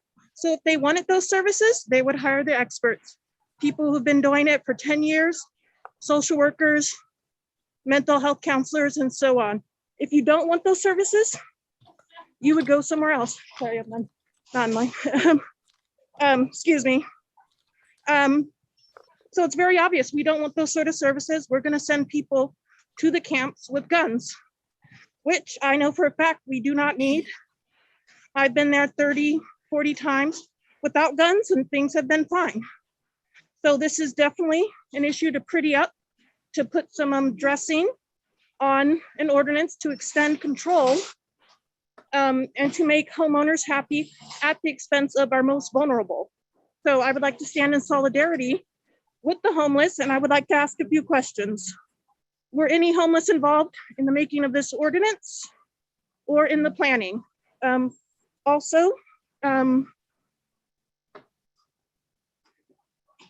remember the second question. So yeah, this is basically a fraud that you're perpetuating with the taxpayers' money. It's policing, period. So stop pretending. Thank you, Ms. Abdul. Mr. Metzler, we do have a homelessness solutions task force that has a member of the homelessness community that has helped to inform, I would imagine, the decisions as it relates to some of the aspects with regard to maybe the procedures and protocols that we're going to lay out in response to this ordinance. I believe that is correct. Thank you, Madam Clerk. The next speaker is Sandy Bowen. Good evening, Ms. Bowen. Welcome. Hello. First, I'd just like to applaud you guys for all your efforts of trying to help the homeless at all. It's a really good thing. I think we're going to do good things, but it takes time. And I hear a lot of problems being presented. I hear not one solution, but I hear a lot of anger and animosity and accusations, but you guys are doing a great job. Just want you to know that. Question I have is, how does this ordinance of decriminalization of camping apply to private property? I'd like to know that. Thank you very much. Thank you, Ms. Bowen. Madam Clerk? The next speaker is Maggie Martin. Welcome, Ms. Martin. Hi, Your Honor and Counsel. Can you hear me? Yes. Okay. I'm going to clear up. First of all, let me say, touche, Mrs. Bowen, perfectly said. I'm going to clear up some misconceptions. One of them is the speaker referenced me, not using my name, but I knew he was talking about me about carrying a knife. It's not only the homeless. In fact, that's the lesser of it. The reason I carry a knife is because of the crime rate in Southern California and up in the high desert, in particular for my own personal safety and that of my family. That is the only reason. Another thing is, first, let me think about this for a second. You know, no matter what this council does or doesn't do, there's going to be people that tell you how you should have done it otherwise. But like Mrs. Bowen said, they have all their complaints, but they have no solutions. No solutions. And I'm going to tell you why social workers do not, and I'm going to say it again, do not belong directly on the streets, is because you do have people with all kinds of a mixed bag of tricks of issues. And it's very simple. Here's why you don't belong there, because you're not armed. It's very simple. You don't know what that person can do. And I have full belief, confidence, and faith in the Sheriff's Department, or in this case, I'll say it like this, Victorville Police Department, to do their job, which is as directed, which is to connect people with the resources they need. Thank you, Madam Mayor. That's all I have. Thank you, Ms. Martin. Madam Clerk? Cougar Santos. Good evening, Mr. Santos. Yeah, I think earlier one of the council members had referred to the need to clean up the city, and I think that really shows the attitude the council has about the homeless people. Clearly you see them as dirty, you see them as trash, and you see them as something that needs to be pushed out of the public view. If this was really about the homeless, then you would talk to them and find out what they want, because they don't want to be forced into group living homes, into a group facility. Almost none of them want that. None of them want to be forced. So it's not about them. It's about viewing them as trash and throwing them away. And yes, police or police affiliated people going in and acting as social workers in the camps, it's not good. It's not safe for the homeless people. We know that the police are not able to de-escalate violent situations. We know that the police are not able to deal with mental illness and mental disabilities. We see it time and time again. You can look at the statistics of police shootings of disabled people. I think 50% of police shootings are of disabled people. Police are absolutely not the people that need to go in. Like other members have said, the homeless people are scared of police for a reason, because they have experiences of police coming in and harassing them. And to say that social worker, there is a solution. The solution is for the city to provide the basic needs that everyone has to homeless people, not from a police force, not forcing them into camps, but offering them the things that they need without weapons or force. As far as needing weapons to go into homeless camps, I'm part of an organization that goes into homeless camps every week. If you're that scared of homeless people that you need a weapon, then you should not be helping them. They do not want, you can do something else. You're a coward if you need a weapon to go talk to a homeless person. Do something else. That's not your job. You should not be in there. The police do not need to be in there. No armed person, no one affiliated with the police needs to be in there. Period. It's not dangerous. There's a danger with anything you do. But we don't need cowards going in there. Coward terrorist police officers. So yeah, that's what I have to Mr. Santos, you're breaking.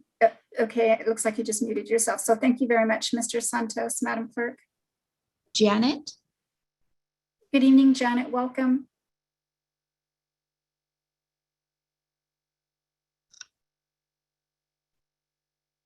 Oh, she just disappeared. Okay, we'll see if she pops up again. All right, go ahead. She's back up. All right. Welcome, Janet. Are you with us? Okay. Okay, Janet, we can't hear you. We will try you once again before we move on to the next part of our agenda item. Madam Clerk. Valentine? Welcome, Mr. Godina. Can you hear me? Yes. Okay, you treat the homeless people as villains to scare the public into the need of more police, just the way you scare the white ivory community into thinking that minorities, Blacks and Hispanics, are a threat to their way of living, and you need to flood those communities with police. That is why you passed Measure P, lying to the community, saying that Measure P was going to be to enhance the library, yet a nickel, not a nickel, has been assigned to the library. Everything is going to protect the ivory privileged and criminalize the homeless, the Black, and the Hispanic community. You need to stop criminalizing us because we had enough. George Floyd's a jury trial demonstrated we had enough.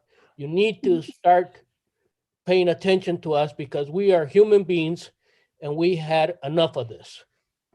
You need to respect us so we can respect you right back because we all deserve respect and we all deserve to be treated as human beings. Now you've had grants on grants of millions and millions of dollars to help these people. Queen Motel, $2 million to renovate that place, and you haven't put a single person in there.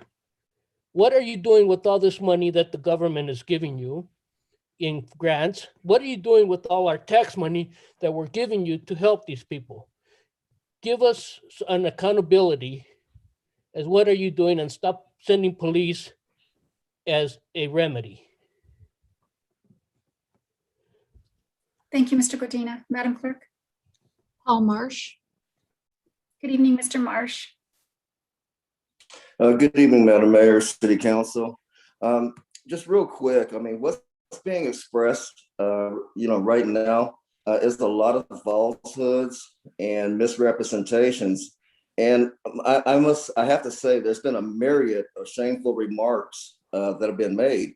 The city understands, and we understand, people with common sense understand that people are homeless for a variety of issues. And what I would like to, say thank you for is that the city is moving in the right direction, and they're doing it in a humanitarian way. And there's a lot to be said about that. And then just to conclude, more than the city wants a clean city. I'm saying that there's more people in the city that live here that also want to have a clean city. So I just want to thank the city council, the city staff, the city of Victorville for what they're doing to address this issue. Thank you, Mr. Marsh. Thank you. Oh, thank you, Mr. Marsh. Madam Clerk. Derek Marshall. Good evening, Mr. Marshall. Good evening, Mayor and Council. It's my belief that we have a culture of fear here in the society, and I think a lot of that's driven by a sensational mass media. I think that we can all agree that sometimes all sides go a little bit too far, and I think as a result, we tend to over police different situations, and I think that it's really time that we sort of toughen up a little bit. And I think that what we need to do is we need to take a look at at solutions that are already provided, successful solutions that we can find in cities from around the world. Solutions pretty much every single study that I've ever read on homelessness, at least peer-reviewed and from the universities, suggests that the solution is very clear. It's long-term social housing tied with mental health care facilities and proper social services. When you think of cities like London, where their cops don't have weapons, when you think of other cities around the world where the police are not even armed, and then you think that we here have such a serious problem that we need to arm everyone, everything needs to be policed, I think that it's very clear where the issue potentially lies. And so I think we should take a look at some of the other models that are presented, some of the other research and studies, and I really call on the council. I know it's a very charged time, but I really would encourage the council to take a look at studies, very specific studies on how to address homelessness from a social housing perspective, because there's a lot of really, really good literature out there and a lot of really excellent studies. And I think that if we get it right here in Victorville, if we really go for one of these studies, will be a model for potentially the rest of California. Thank you, Mr. Marshall. Madam Clerk. Basil Kimbrough.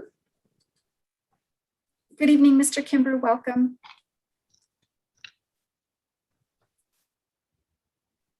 Mr. Kimbrough, are you with us? Yes, can you hear me? Yes. Yes, first of all, I wasn't going to get on the phone, but listening to everybody before me, it's kind of amazing because everybody knows I'm a former homeless Army veteran, and everybody knows I'm the poster child for the veterans. And a lot of the people who spoke before me, I don't think none of them have ever been homeless. I think what you guys are trying to do, the city, is excellent. I mean, I speak every other day. Like yesterday, I was in Oceanside talking about solutions. I think Victorville's on the verge of coming up with great solutions. And it just bothers me as a former homeless veteran to hear some of this stuff.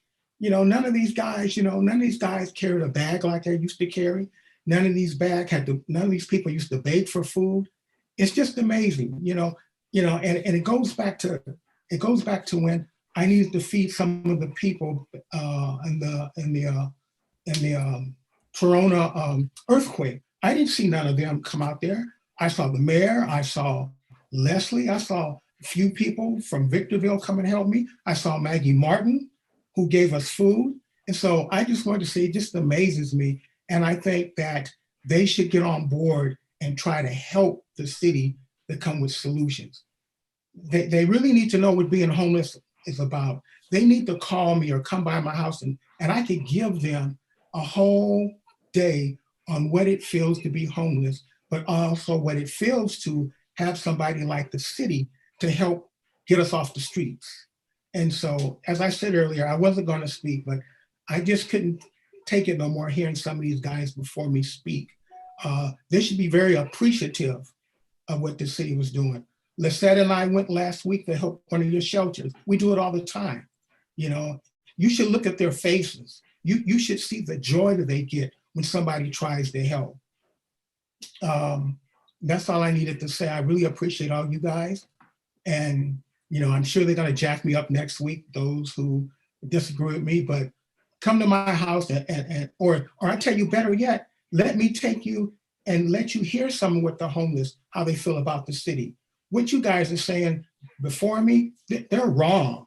They're so glad that the city's doing something for them. So, hey, that's all I have to say. And thank you for giving me the time and the opportunity to speak. Thank you, Mr. Kimbrough. I also want to speak as a member of the public. Yes, Ms. Gomez, yes. Yes, so my name is Blanca Gomez. I'm a sitting council member speaking on behalf of the public. I'm as a member of the public, and I like to give a little bit of input. I always ask, have any of the city executive level personnel conversed recently with any unhoused members of the public? The last time I remember bringing an executive member, this member being a female said, "Oh, it's been 10 years since I've been in a homeless shelter," which shocked me because this very member is part of the administrative team making a lot of executive decisions. and does not make it a habit yearly to visit a lot of these shelters. And so that's where the response comes. I definitely strongly suggest that this be a part of it, meaning go out and talk to the people who are unhoused and ensure the understanding from the ground, not what people tell you, not what you see on social media, not what you hear that's probably being bombastic on cartoons that are being displayed at a sensational level, but really go and make it a business to actually talk to individuals, proceed with a lot of care, and you'll see that they're open, but they're really smart. If you don't have that aura of helping, they're gonna sniff you right out. They won't even talk to you. And that's the beauty of being humans. When we have that knack or that aura and we reach out to individuals who are really suffering and they can feel your heart and your spirit, they'll actually speak with one. And I wanted to share just 2 stories really briefly, which really are impactful within the last 30 days. I do go out there very often and I reach out to the homeless and I look specifically to see where they're at, because I'll bring them a blanket or a pillow or water. And I do that. I just did that yesterday. And this is not to sound like I'm Miss Goody Two Shoes, it's to say that I actually care. So I go do that from my pocket and my little bit of money that I have. So, but the 2 stories that I wanted to share is just recently over at El Super, I ran into someone and I was wondering why this person was not housed. Okay, as always, I don't want to hear it from anyone else, but from the person. He told me he was raped by another man and he would never go, yes, to this shelter that we had right here. That was the old Target. He was raped. And I asked why he wouldn't ask or tell anybody. And the obvious answer was nobody would listen. Nobody cared. And I was appalled by that.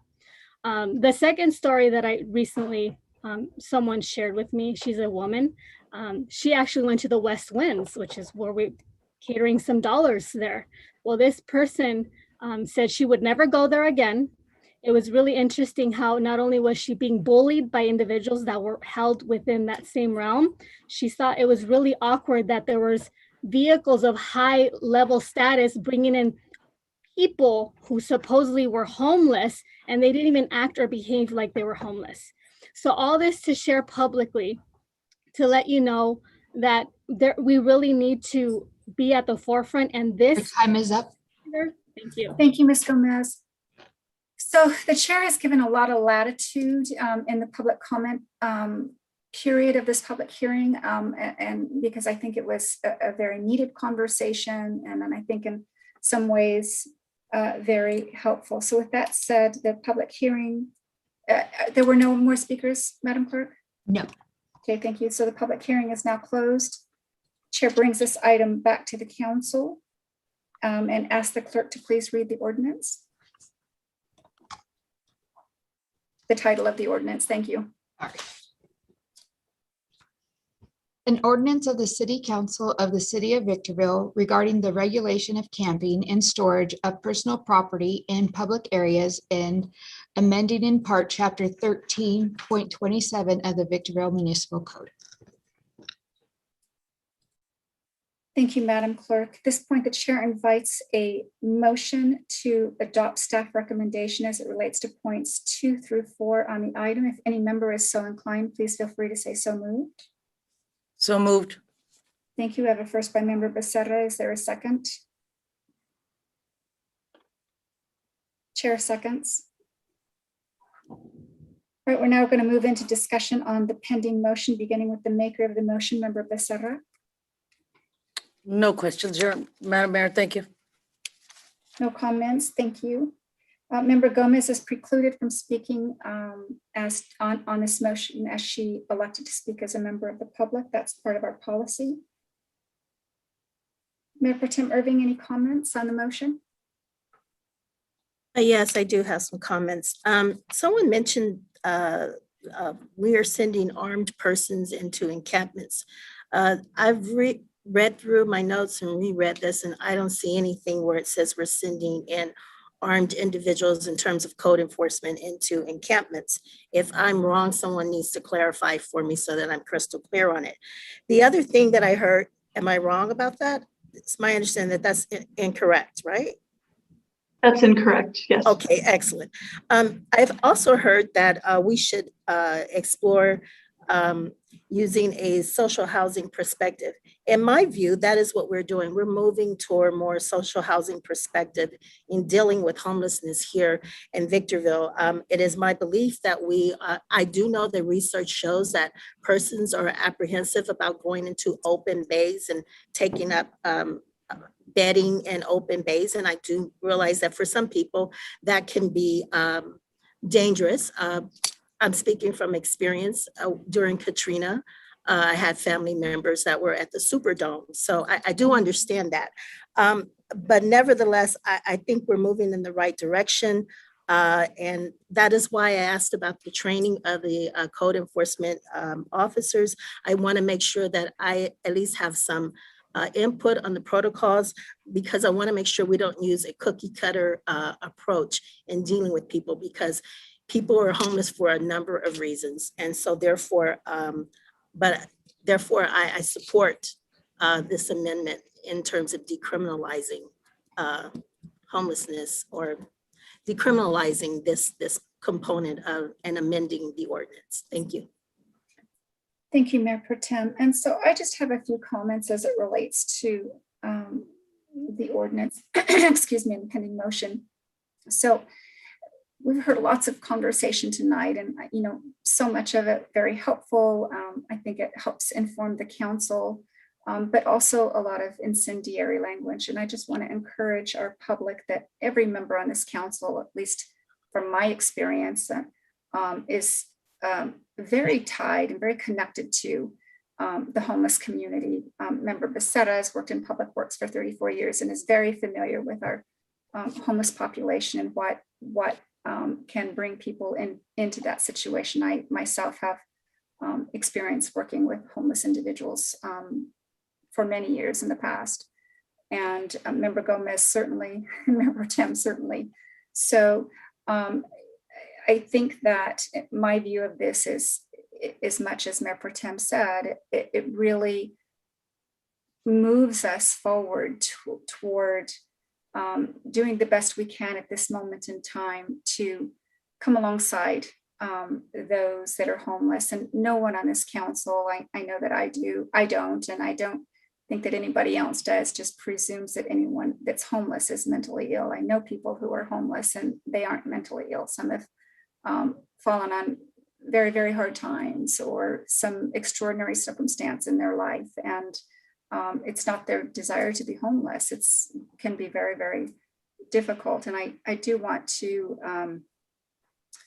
thank all of our community members for their comments, but at least my view of this is it's an effort to help our community, and contrary to the assertion of an audience member who says that we view our homeless population as so much trash to be thrown away.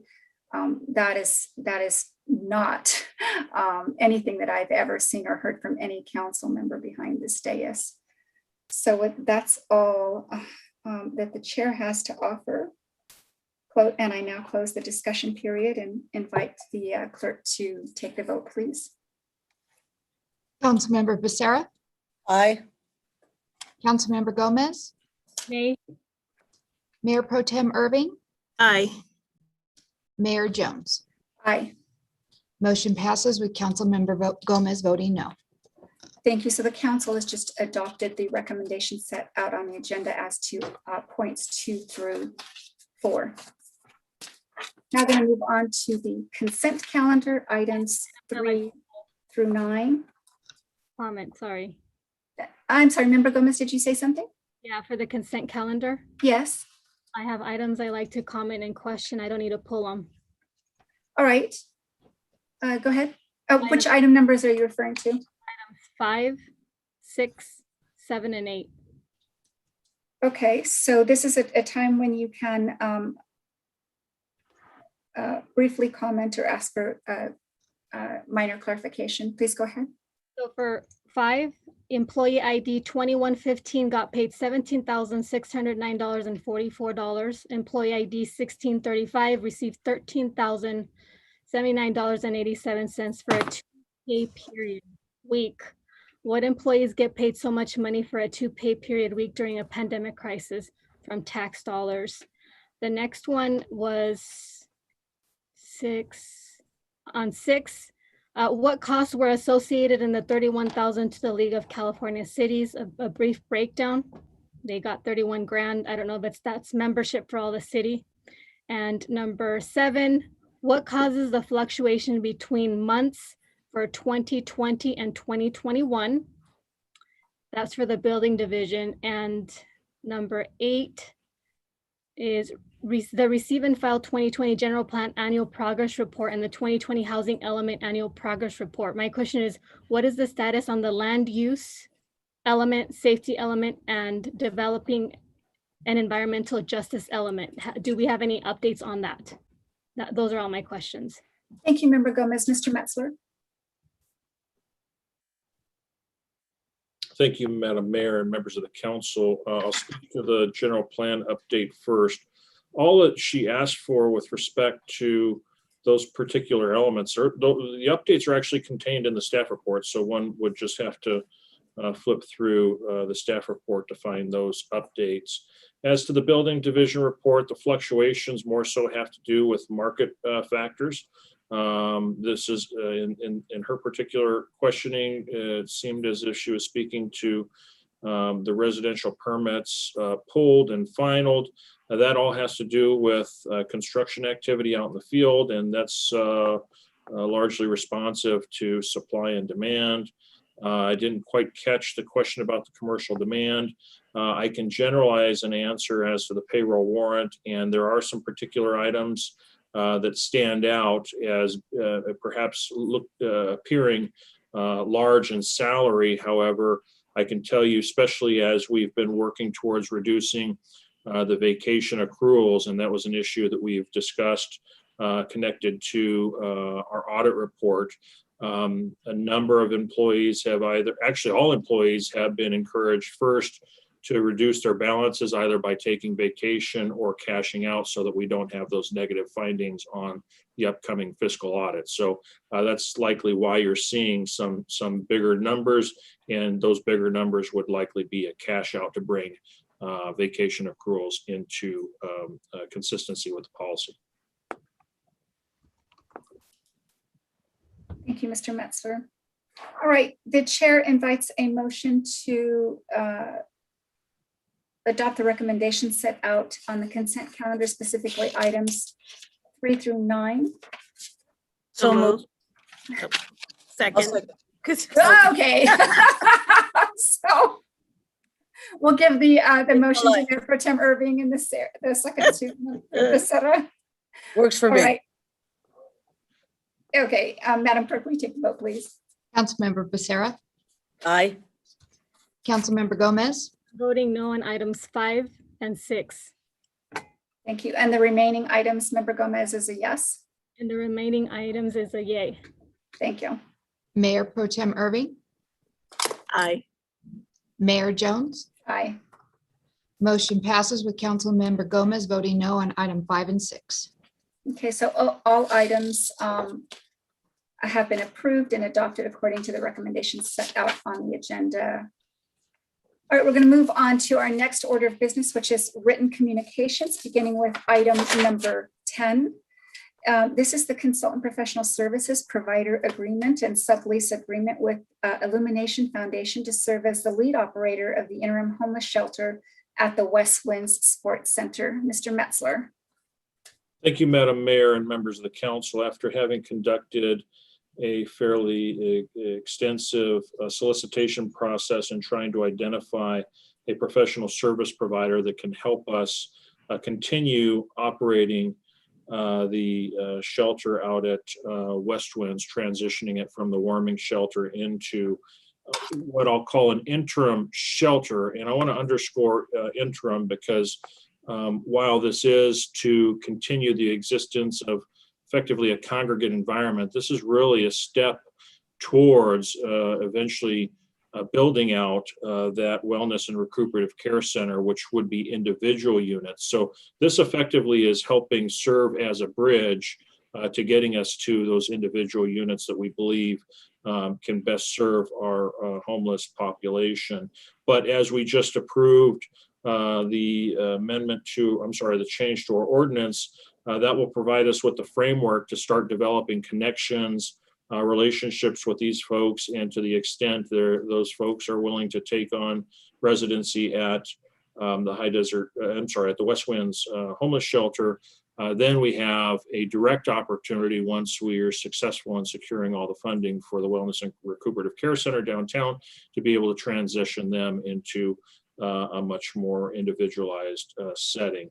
But with that, this item is particularly taking us through the next 13 months, starting in June and taking us all the way through the end of June 22.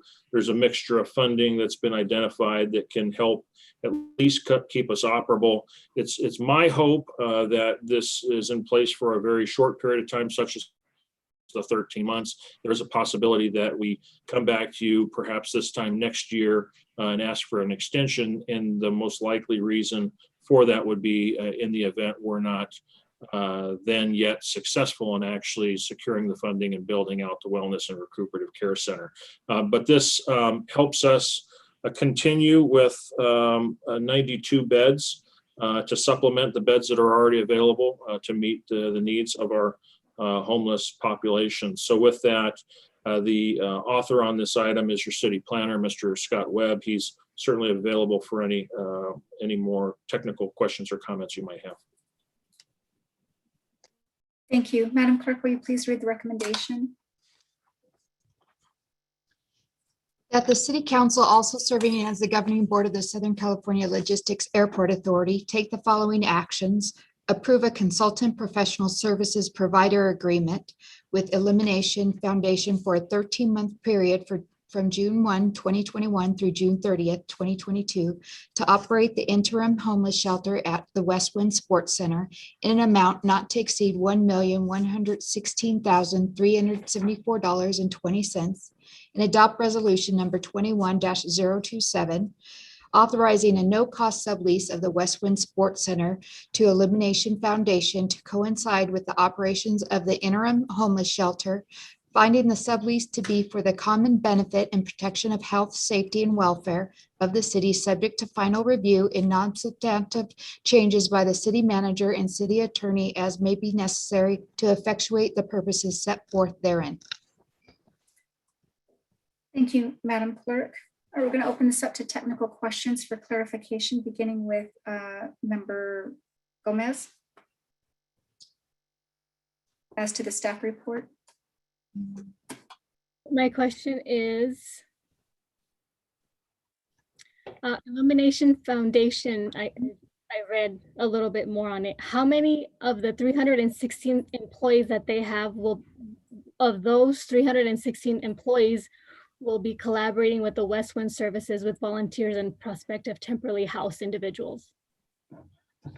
Madam Mayor and members of the council, if I might, I'm noting that our homeless solutions coordinator is with us tonight, Ms. Cassandra Searcy. There's also a representative from the Illumination Foundation here as well. And perhaps either Ms. Searcy or the representative from Illumination can speak a little bit more about their operation to help directly answer that question, but then perhaps to address other questions as well. Excellent, thank you. Yeah, hi Ms. everyone. Searcy. Oh, go ahead. Okay. No, go ahead. So Ms. Searcy, why don't you say what you think is important, and then we'll give this off to Pooja. Pooja. Okay. Thank you. Oh, beautiful name. All right. Thank you, Madam Mayor and council members. What I wanted to say is that Illumination Foundation actually has a staff of multidisciplinary team members that specialize in various divisions of case management services. And as a result, they will have dedicated staff. I believe at this point, there's about 13 that are dedicated staff members, as well as a multiple number of volunteers who provide services at the interim shelter. And those volunteers will include community members, those who are connected with the local homeless housing providers, those who are connected with behavioral health, job training services, substance use counseling, and so forth. And I don't want to ramble on too much. I have actually Dr. Pooja Bala, who's on the line, and she can elaborate a little further if she would like to at this time. Thank you, Dr. Bala, please. Sure. Thank you, Mayor, and thank you, council members, for letting us come and talk to you about our service model. And we actually did prepare a presentation, which, if you'd like, we could pull up, that we had shared, just to give you a little bit more detail about who we are and what we do. Yes, please. Slide, please. Yes, please. Yeah, so if we can just go to the next slide. So Illumination Foundation, has been around for the last 13 years and really focusing on disrupting the cycle of homelessness. And our goal is to really meet individuals all the way from streets and shelters with a goal to get them into housing. As part of that, we address their healthcare needs, the mental health, the social needs, with a goal that every person coming into our program model will get into housing. And I heard a lot of comments around recuperative care, which is part of our model as well, which will be established in the campus model, that we're talking about. And recuperative care is really meant to address the substance use, mental health issues, and acute medical issues for individuals. So that's part of our service model. Next slide. So we've been, operating in 3 counties for a while. We're actually opening another facility in Riverside as well, which is a recuperative care model. We recently just started a hub and spoke model in the city of Fullerton that many of the members here have actually visited, which really talks about the model of care, starting from how do we actually work with someone who's been living out on the streets, and how do we get them into housing? And it is comprised of lots of different services: medical, substance use, housing, case management, all the different issues that we need to be addressing. And most recently, we were actually the recipient of the contract from Orange County to run the entire COVID program. And we did this very quickly in a matter of 3 months, where we ran 7 different motel sites and took in 3,500 homeless individuals that have been experiencing homelessness, living on the streets, that were vulnerable and, would be suffering for COVID had they not come inside. So that's been something that we've been working on for many, many months. And then also recently, we've been running a similar program in the city of Long Beach, which is really to address homelessness and get people off the streets, get them into housing. And on top of that, we actually have a continuum of care program that really serves and funds permanent supportive housing. So the next slide really just gives you a snapshot of where we are, as of 2020. We've seen over 3,000 individuals separate from the project Room Key project, which was for the COVID program. And you can see our outcomes: over 700 individuals housed, 428 families, that were housed, and many children who came in through the program. And we've really sort of built, our program on previous experiences, worked in all different counties for the past 13 plus years. Next slide. We'll have Yvette, our VP of operations, who's going to be overseeing this shelter, who'll talk about our service model here. Hello, thank you for having us, council members and Mayor. Obviously, we're very excited to come to the city of Victorville, and I look forward to getting to know you all and to getting to know the people of Victorville as well. The Westwind Sports Center will continue to act as the interim shelter. It'll have the 92 beds that exist there. Next slide, please. And the program overview, it obviously will run 24/7, 365. The barrier to entering shelters that Illumination runs is very low. We want it to be a place that those experiencing homelessness can come to and rest and rejuvenate themselves, restore themselves, and be a place that they can make the decisions for themselves and get back on a track that they want for their lives, moving towards stability. The facility will be manned 24/7. We have several staff members that actually live in the city of Victorville and around there that have asked to transfer to this site, so that they're closer to home, but they want to give back to their own community as well. So we're excited to actually have that happening too.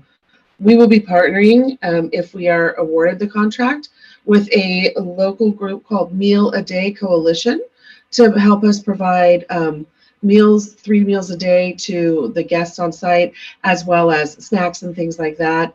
We'll continue to provide laundry services and to help with those kinds of things. We do housekeeping round the clock, cleaning, making sure that everything is available, making sure the site is perfectly clean and doing light maintenance, etc.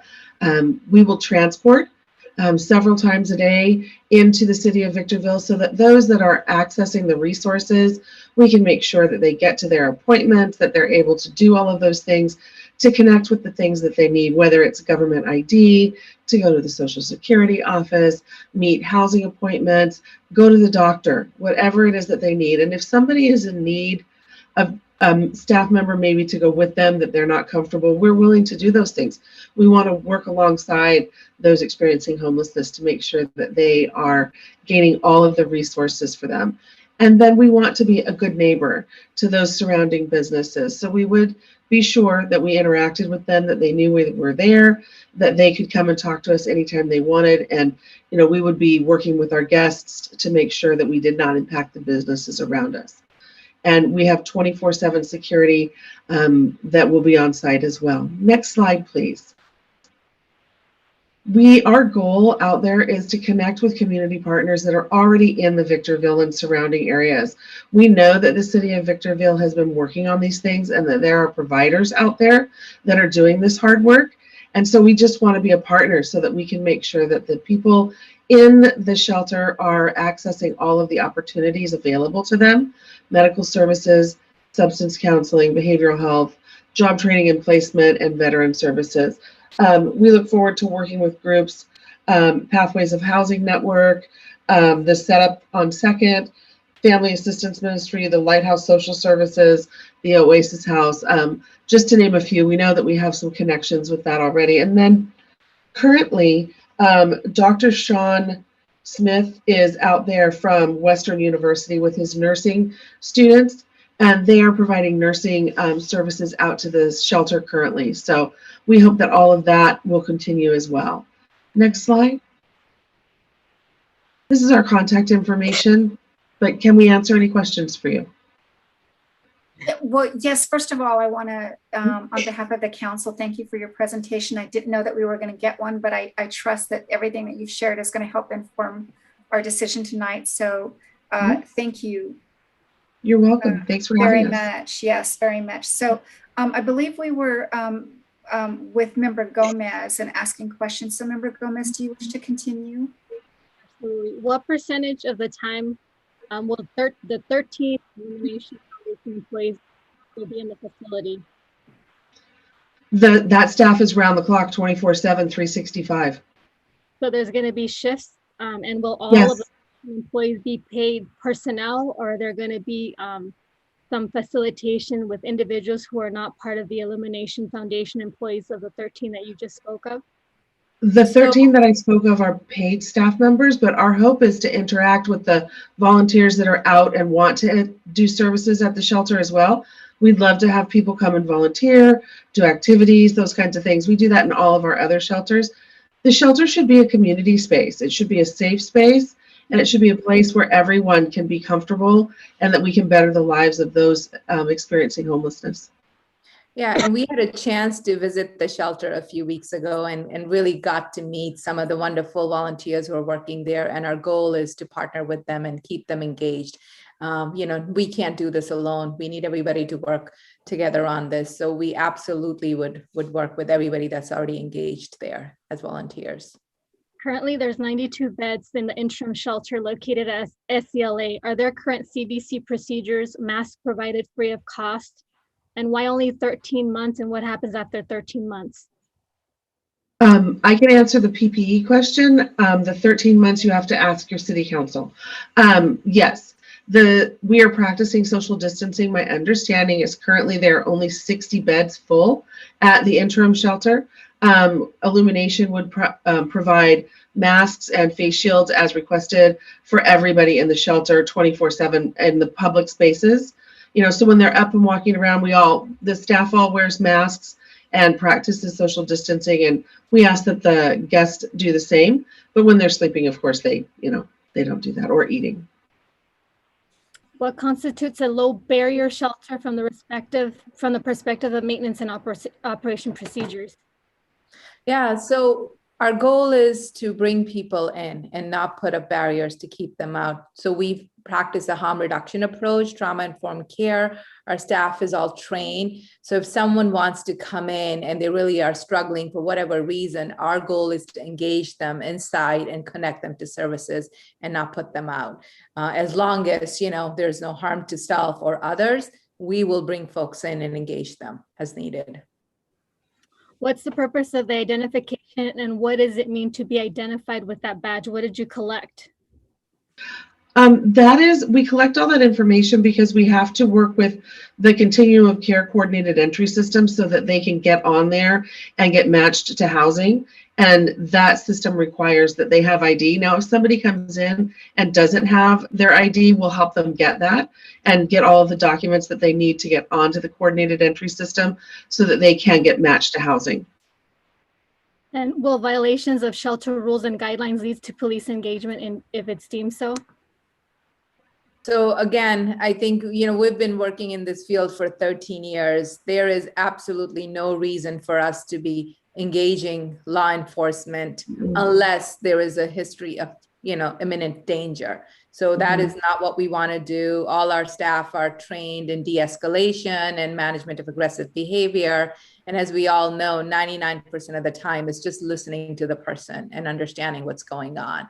So, and we partner really with all of the, in Orange County and LA with all of the police departments, and we're all good partners in the sense like, okay, we don't really need to do this right now. Let's wait and see what happens the next time. So our goal is not to involve, law enforcement when it's not necessary, because that's really not going to build that trusting relationship that we want to move people forward.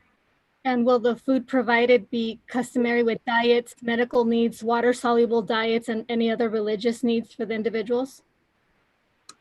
Yes, we'll do our very best. Absolutely.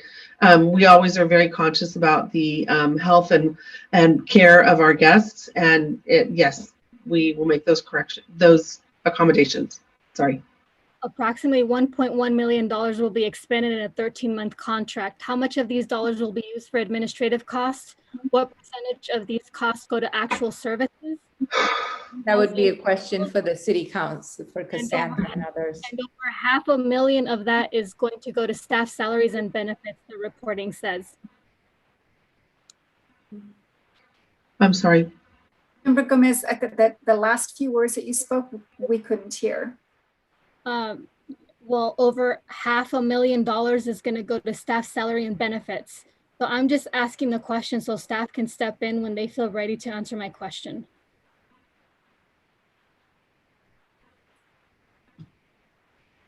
Madam Mayor, this item is dealing particularly with the payment associated with the contract for services. So the payment under this contract is being paid directly to Elimination Foundation to offset their cost to provide the services. Ms. Searcy or Mr. Webb, is there anything more you can add? I'm not sure where Ms. Gomez is. If she's trying to make the connection that city staff are going to get paid out of that, I'm certain that's not the case. That's not what I said. It's prejudice as a remark. I can reframe the question. It's my understanding that a lot of companies come in and our taxpaying dollars have an essential waste or in expense to go to administration and salaries. And very few dollars end up going to the actual needs of individuals. Your time is up. Thank you, Member Gomez. Does anyone want to answer? So I think if I'm understanding the question is, how much of this is actually going to be going towards serving the client? So the staff that is there to take care of this is serving the clients. So we have salaries we have to pay, then there's cost for the food, there's cost for security, there's other costs associated. But, and to be quite honest, and we've spoken to Scott and Cassandra about this, you actually need more staff to handle this level of population to give more rich services. So, and our staff is trained, it's not, that we can just bring in anybody to manage this population. We have to have qualified staff to take care of this. And it is 24/7, 365 days a year. So when you add the 13 FTEs, it does add up, but there are other costs, indirect costs in there for security services, for food and other things as well. Thank you, Doctor. All right, just as a general reminder, I think it's helpful to hear that when we're asking questions, the understanding is, and the council has confidence that members of staff are doing their level best to understand the questions that are being asked and to answer as fully as they can so that the council can make informed decisions. There's really no prejudice by any member of staff in the way that questions are answered. Sometimes the way questions are posed, it's difficult to understand sometimes when there's malapropisms or abusage. So that the staff does go above and beyond, I think, to try and understand the questions and respond appropriately. All right, with that said, Member Becerra, technical questions for clarification? Yes, thank you very much, ladies. Very well put together program. Just a couple of things. I understand you said that if they didn't have an ID, you guys would help them obtain one. What if in the time they're getting their ID, Megan's Law, which is not a City of Victorville law, it's a law against children. What if they're registered Megan Law registry? What happens then? The City of Victorville has asked us not to take in individuals that are registered on Megan's Law. That's crimes against children, correct? Yes, ma'am. Correct. All right, so if they're, go ahead. Go ahead. Councilwoman Sarah, I'm sorry, I just wanted to interject real quick, just to add clarity. In this particular case, the city will work with Illumination Foundation to direct individuals who are not appropriate for this low barrier interim shelter to enter into an appropriate shelter that will accept individuals who are, registered sex offenders and things of that nature. Okay. I also seen behavioral health and veterans. Thank you very much. It was, the veterans part was farther down, so I seen it. I also asked our staff, homeless with animals, they're also gonna make an area for the animals too, correct? Yeah. Okay. Yeah, we always understand that our those people experiencing homelessness, if they can't come in with their animals, they will most likely stay out on the streets, and we don't want that for the animal or for the person. So we work to accommodate all of that, and we haven't had very many issues. So I'm sure we'll work it out. Okay, so maybe if the public wants to get involved and help, food for the animals and Betty. Yeah. Also be Yeah. okay. Yeah. All right. Thank you very much. That's all again, very well put together program. Thank you. Thank you. Thank you, Councilman. Thank you, Mayor Pro Tem Irving. Yes, I do have a few questions. First of all, I want to applaud Ms. Cersei and the Homeless Task Force for your hard work in the community, and also to Illumination for your service and hard work in our region. My colleague asked an important question regarding pets and animals, and so I didn't see that in the presentation, but there are accommodations for pets or animals. Yeah, and in fact, all of our shelters we run and recuperative care specializes. In fact, in some of our other programs, we have veterinarians who will volunteer their time because we know the pets need care as well. So we are well versed in taking care of pets along with their owners. Okay, yes.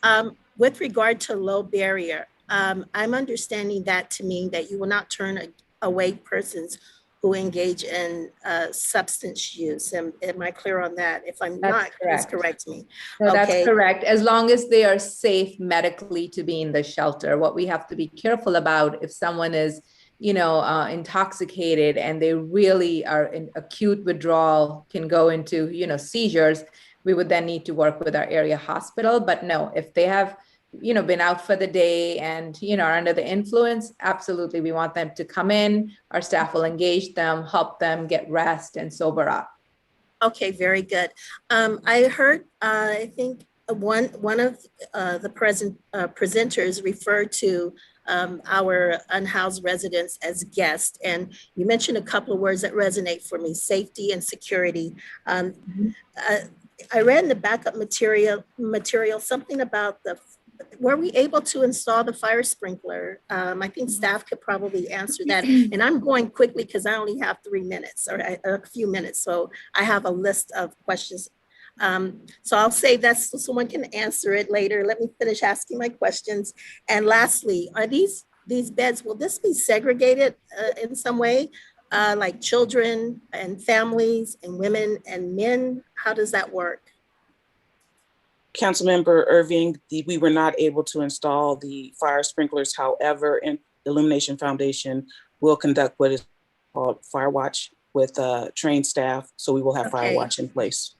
And how about regarding the segregated beds or facilities or areas for families and individuals, male, female? We have that in place. And there will there will be designated sleeping areas for the men, women, and families. And if Yvette wants to elaborate further, but yeah, there will be designated sleeping areas for that population. Okay. I think you did a great job, Cassandra. All right. Well, with that, thank you very much. And thank you for the presentation. Thank you. Thank you for having us. Thank you, Mayor Pro Tem. All right, the chair has a few questions. One of the comments was made that if someone is a guest there and leaves for the day and comes back and just say the person is intoxicated, what measures are taken so that children aren't being impacted by that? Other children in the home aren't being impacted by that? Yeah, I think it again depends on the physical setup of the shelter and making sure that that area is kept, where the kids are separated from where the adults are. Okay. And how long can a person stay there? We came to the agreement of 180 days, which is 6 months. But if someone is staying in the shelter and they're close to getting housing, of course, we would keep them longer, to make that connection. But we've found on other shelters and plans that 180 days seems to be the answer. Okay. So you're providing a lot of services that just feel to me like they're really wraparound services. So do you provide any type of educational services? So if someone needs to get their GED, will you help with that? We're not educators, but we would certainly work with the community to make a connection for somebody that wanted to do that. Absolutely. Okay. And then some years ago, I worked with a wonderful organization in Long Beach, actually, that provided beautiful homes for homeless pregnant women. And a lot of times in that particular place, there were women who also had lost custody of other children. And so there was always an effort to help them go through the process and the requirements with social services to regain custody. Would you be amenable to any of those kind of services if you have a resident that would like to regain custody if someone's lost custody? Yeah, so I think one of the things we want to point out is this is the service delivery model that we operated in our current different programs. But one of the things we have to work closely with the city is really how much more services we can add, because with the level of funding that's been awarded to this contract, we really had to limit our staff. Like we started off with 18 FTEs, for instance, which had social workers and substance use counselors. With the level of funding that's available, we really had to just provide the basic service. However, there are wonderful, wonderful organizations out there. So our goal is to connect them into the service model and absolutely be available to make sure we take care of that. Great. And I'm so glad to hear about people's pets being able to come with them. I think it's just so very important. And I know that I went on a trip a few years ago with my son, and we did stay the day at a home similar to what you're looking at creating. And so we, along with a group of people, we spent the day playing with the guests' animals and walking them and doing things like that. Would you be amenable to volunteers doing that? Yes, absolutely. We have lots of community members who want to come and take care of the pets and do support groups and things like that. That's what really creates the community. Absolutely. All right, well, thank you so much. You've been most helpful. So that's going to conclude our questions. And so in proceeding from that, the chair invites a motion. Madam Mayor, I motion that we follow recommendation. I'm not going to read it. Do I have to read it or no? Just No, you do not. Okay. You do not. In fact, if the member, is amenable to it, the chair can simply make it easy and invite a motion to adopt the recommendation set out on the agenda. And the council acting in its capacity as the SCLA Board of Directors. So we have Member Becerra. Is there a second? Second. Thank you. We have a second by Mayor Pro Tem. All right, now we're going to take discussion on the pending motion, beginning with Member Becerra. No discussion. Thank you. Thank you. Member Gomez. I have a question for clarity. Did we open up for, did we ask if anyone in the general public had comments for this item? We've already had a public comment period, Member Gomez, at the beginning of the regular session. So if So it's do you have, does the member have comments on the pending motion? I do, but I wanted to speak as a member of the public. That's what we all do typically when we have each item.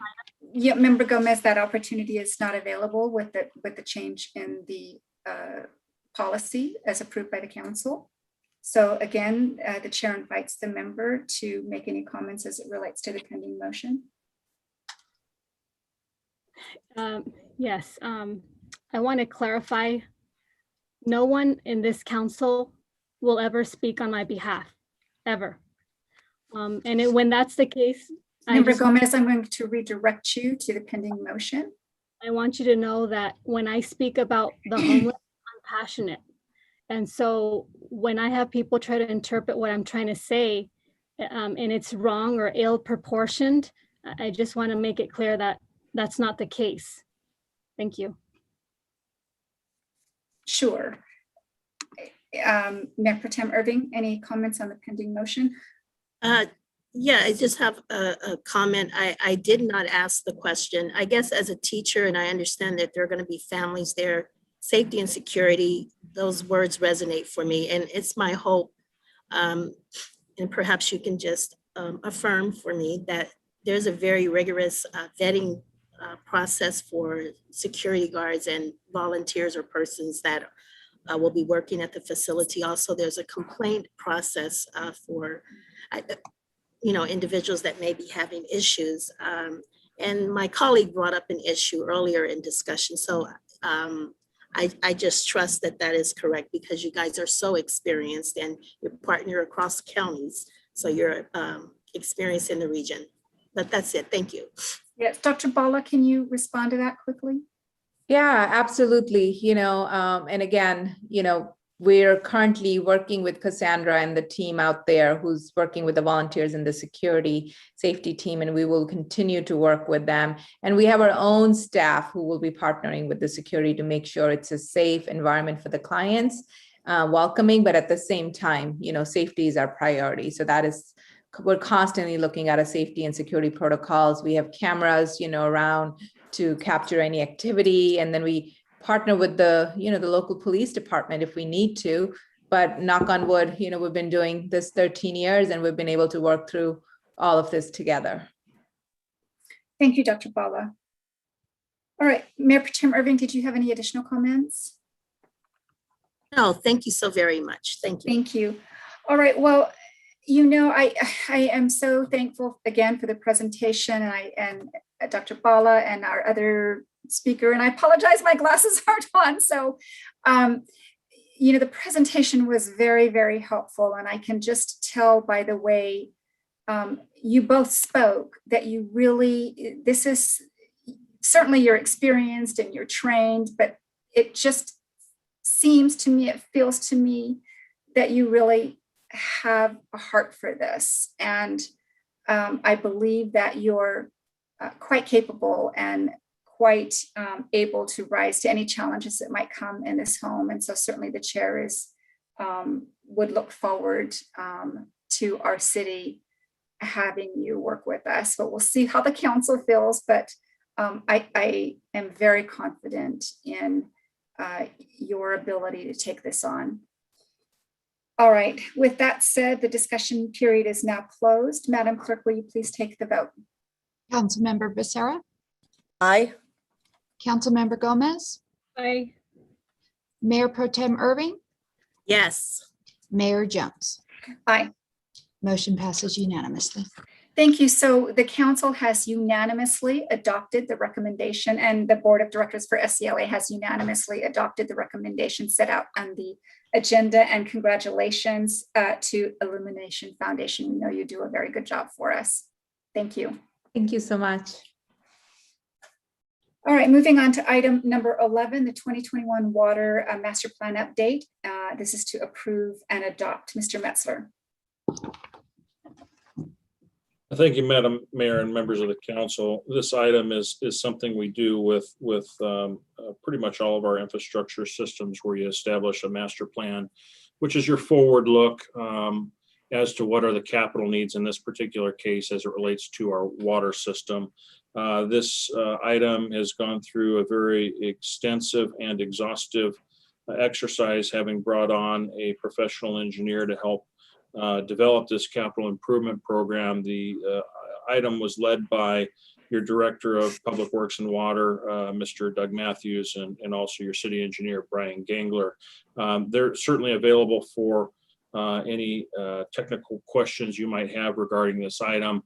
Just relating this item to an item that you'll see at a future council meeting. This, once approved, serves as a template that then gets used as a part of your rate planning process. And so with that, this item will directly connect to what you'll see over the course of the next couple of weeks when we start discussing rates. With that, I'll yield back to you, Madam Mayor. Thank you very much, Mr. Metzler. Madam Clerk, will you please read the recommendation? That the Victorville Water District Board of Directors approve and adopt the 2021 Water Master Plan Update. Thank you, Madam Clerk. We're now going to move into technical questions for clarification as it relates to the staff report. We'll begin with Mayor Pro Tem Irving. I don't have any questions. Thank you very much. Thank you. Member Gomez. Will the city be initiating the water fee schedule in the near future? If so, when is that?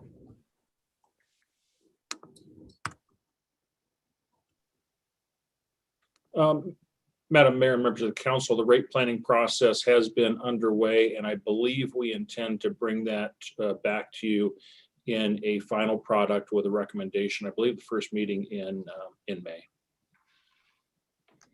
And how much is the city anticipating in future costs in relation to the rate increase for both customer and city expenses in comparison to what we currently are paying and customers are paying? Madam Mayor, that recommendation will come with, that information will come with the recommendation and staff report dealing with the rate plan. So it's not yet quite final, and I don't necessarily want to presuppose what's coming forward before the council at that meeting. This item is more so related to the actual capital improvement program that will help identify all the capital needs, whether it's improvement to our storage capacity, making sure we have adequate capacity and flow throughout the system, not just for existing customers, but also for customers into the future. So when you said this is for our customers, are we including commercial, industrial, all? Or are we just doing a particular residential customer base? All customers, commercial or residential. Since we're talking about this plan being a part of the capital improvement project, is this something fairly new? Is this something in the project that's been looming and it's the attention for it to come soon in the future with the rate increases in the schedule of fees?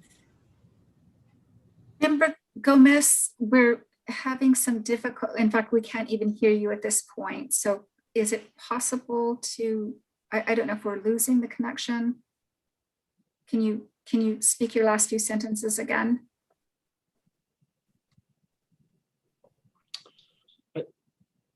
It looks like she's freezing up a little bit. Member Yeah. Gomez, can you hear me? Okay, so Mr. Metzler, did you understand? I believe I did. I think I caught enough. So this Okay. is not, this Yeah, item so before you as is not some, Okay, this is Members- not, go ahead, Mr. Metzler. this is not something new for the district. This is something very typical. In fact, the last time we did this was, we try to do it every 10 years, and we had the last plan done in 2010. We have we typically look at the capital improvement planning over a 10-year period, and we update it as we get through the 5 years of the 10-year plan. And as you know, when we do our rate planning, we're only looking at the immediate 5 years. So depending upon the success we have in keeping up with the capital needs, perhaps priorities changing, we'll have an opportunity to revisit this capital improvement plan towards the midpoint to where then we can update it, add or subtract any capital needs identified by staff and the engineers. Thank you, Member Gomez. I don't see her on my screen any longer. Member Gomez, are you with us? She's not on right now. Okay, so, okay, right, we're gonna go ahead and move on then. And Madam Clerk, if we get her back, you have an understanding as to how much time she has remaining? Yes. Thank you. All right, Member Becerra? Thank you.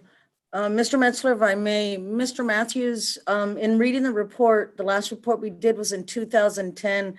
And just a question, because I don't know if we referred back to 2010.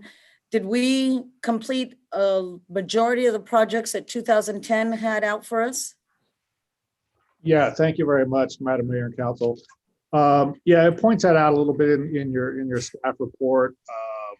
We did a lot of pipeline projects. Certainly, all of our meters are brand new, and pumped to waste, a booster station. So pretty much everything in the last 5-year rate study, we've been on target to complete. And anything that hasn't been, I'm sure will be rolled over and completed at the beginning of next year. So very successful, and a lot of work was done. Good.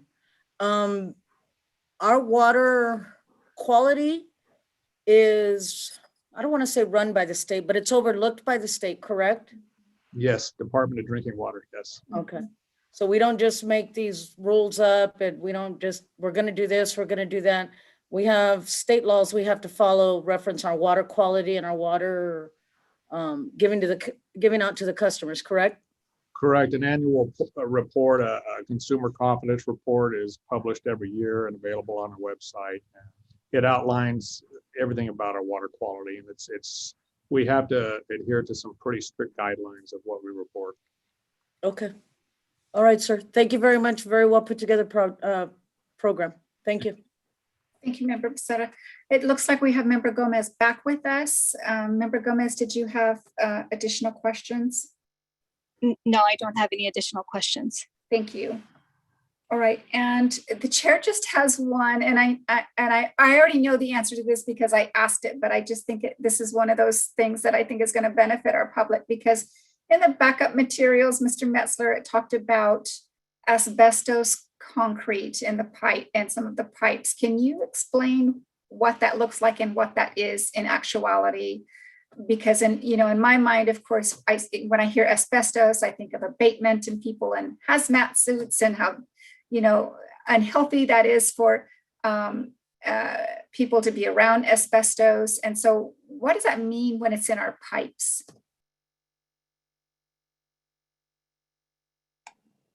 Madam Mayor, I believe Mr. Metzler may have stepped away, but Mr. Matthews can address that question. Mr. Matthews, thank you.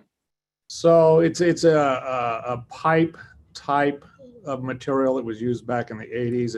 It's no longer allowed to be used. It's not a danger to the drinking water. It's more of a danger if you cut it or the dust in the air and things of that nature. So it doesn't leach into the water. It's not unsafe. If we do need to dispose of it, it's considered hazardous just because of what's in it. But again, if it were hazardous to the drinking water, we'd be required to remove it all. So what would happen if, I mean, so I think about cracks in pipes. Is that possible with this type of material? Sure, the pipe could crack, but I'm talking more about, say, when you're not allowed to use a saw to cut it. You have to snap. Gotcha. So a crack or a snap cut is not going to be an issue. It's not going to release the asbestos. Correct. Okay. Very good. That was my one question. All right. With that said, that concludes the questioning period, and we're going to move on. And the chair invites a motion on this. So moved. Second. Is the motion to move staff recommendation, Member Becerra? Yes, ma'am, to accept the water master plan. Yes, from the Board of Directors on the Victorville Water District. Mayor Pro Tem Irving, is that your understanding of the motion? Absolutely, and I second it. Yes, ma'am. Thank you. All right, we have a first and a second, and we're now going to move into discussion on the pending motion. We'll begin with Member Becerra. No discussion, Madam Mayor. Thank you. Thank you. Member Gomez on the pending motion. I'm ready to vote. Member Gomez has no comments on the pending motion. Mayor Pro Tem? No comments, thank you. Thank you. And the chair has none. Discussion's closed. Madam Clerk, will you kindly take the vote? Councilmember Becerra, Aye. Councilmember Gomez, Aye. Mayor Pro Tem Irving, Aye. Mayor Jones. Aye. Motion passes unanimously. Thank you. So the Board of Directors for the Victorville Water District has just adopted the recommendations set out on the agenda. Moving on to item number 12, Bear Valley Road Bridge over BNSF Railway Project, supplement number 1 to BNSF Railway Overpass Agreement. Mr. Metzler. Thank you, Madam Mayor and members of the council. This item is to formalize our relationship to be able to enter into the right-of-way to conduct the necessary improvements that are a part of the Bear Valley Bridge construction project. So with that, the item submitted by your city engineer, he's certainly available for more technicals as it relates to this item or the project itself. Thank you. Madam Clerk, will you kindly read the recommendation? That the City Council approve supplement number 1 to the BNSF Railway Overpass Agreement. Thank you. All right, we're going to open this up to technical questions for clarification as it relates to the staff report. We'll begin with Member Gomez. Yes, would you clarify what item we're on? Yes, certainly. We're on item number 12. No questions, thank you. Thank you, Member Gomez. Mayor Pro Tem Irving. No questions, thank you. Thank you, Member Becerra. Just one or two for Mr. Gangler. Mr. Gangler, I noticed that it says here we're looking at 1 year and 2 months of this work to be completed, correct? Yes, that's right. When do we plan on starting? That is only an estimate at this point. We are still planning on starting to advertise the project around the end of this month. Some of the timeframes are only estimates because it will depend on how long it takes us to evaluate the bids. It's a federally funded project, and the award process, and then the mobilize. I'm estimating that the construction could start before the end of this calendar year. Okay, that's it, sir. Thank you very much. No further questions. You're welcome. Thank you, Member Becerra. Chair has no questions, and so we're going to go ahead and move on. The chair invites a motion. So moved to accept the recommendation of staff. Okay, is One, there a two- second? yeah. Oh, I'm sorry. No, go ahead. Is there a second? Second. Thank you. We have a first by Member Becerra, second by Mayor Pro Tem Irving. We're going to take discussion on the pending motion, beginning with Member Becerra. No discussion, thank you. Thank you. Member Gomez. Not at the moment. Thank you. Mayor Pro Tem. Welcome. Discussion, thank you. Thank you. The chair has no comments on the pending motion. Discussion period is now closed. Madam Clerk, will you please take the vote? Councilmember Becerra, Aye. Councilmember Gomez. Mayor Pro Tem Irving, Aye. Mayor Jones. Aye. Motion passes unanimously. Thank you very much. So the council has just taken action to adopt the recommendation set out on the agenda. Moving on to item number 13, law enforcement contract number 94-909-A-47 and memorandums of understanding with the Victor Valley Union High School District and Victor Elementary School District to fund school resource officers. Mr. Metzler.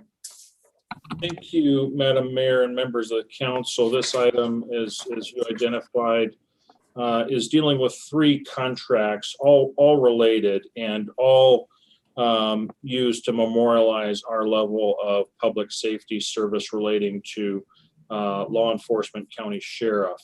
And very typically, we enter into a contract on an annual basis with the county sheriff to describe the workforce that we have in the field. So this is no different in form and substance as previous years. We also include here an MOU that memorializes our relationship with the local school districts, elementary and high school. And effectively, the school districts rely on our relationship with the county sheriff to be able to extend deputies to the school districts. And so with that, the product of the 3, effectively, we're the contract agency for all the law enforcement members identified in the Schedule A, and we're responsible for paying that contract. But as it relates to the MOUs, we will actually get direct reimbursement for the assigned deputies from the school districts. This item, once approved, the effect of it really doesn't go into place until July 1st, and that's of course presuming that the city council approves the budget to handle the appropriation. And so with that, it's safe to say that what you can envision as a part of our workshop forthcoming and as a part of our budget recommendation is a law enforcement services contract in the order of 32 million, almost $32.5 million. And in this particular case, it's almost 10% increase over last year. But that increase in cost is largely attributed to the increase in the member adds to the police force.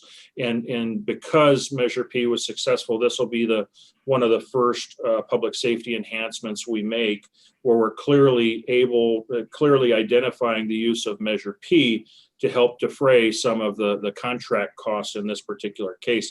And what we'll actually do is identifying the 11 position adds that are coming under this contract that are in addition to what we did last year.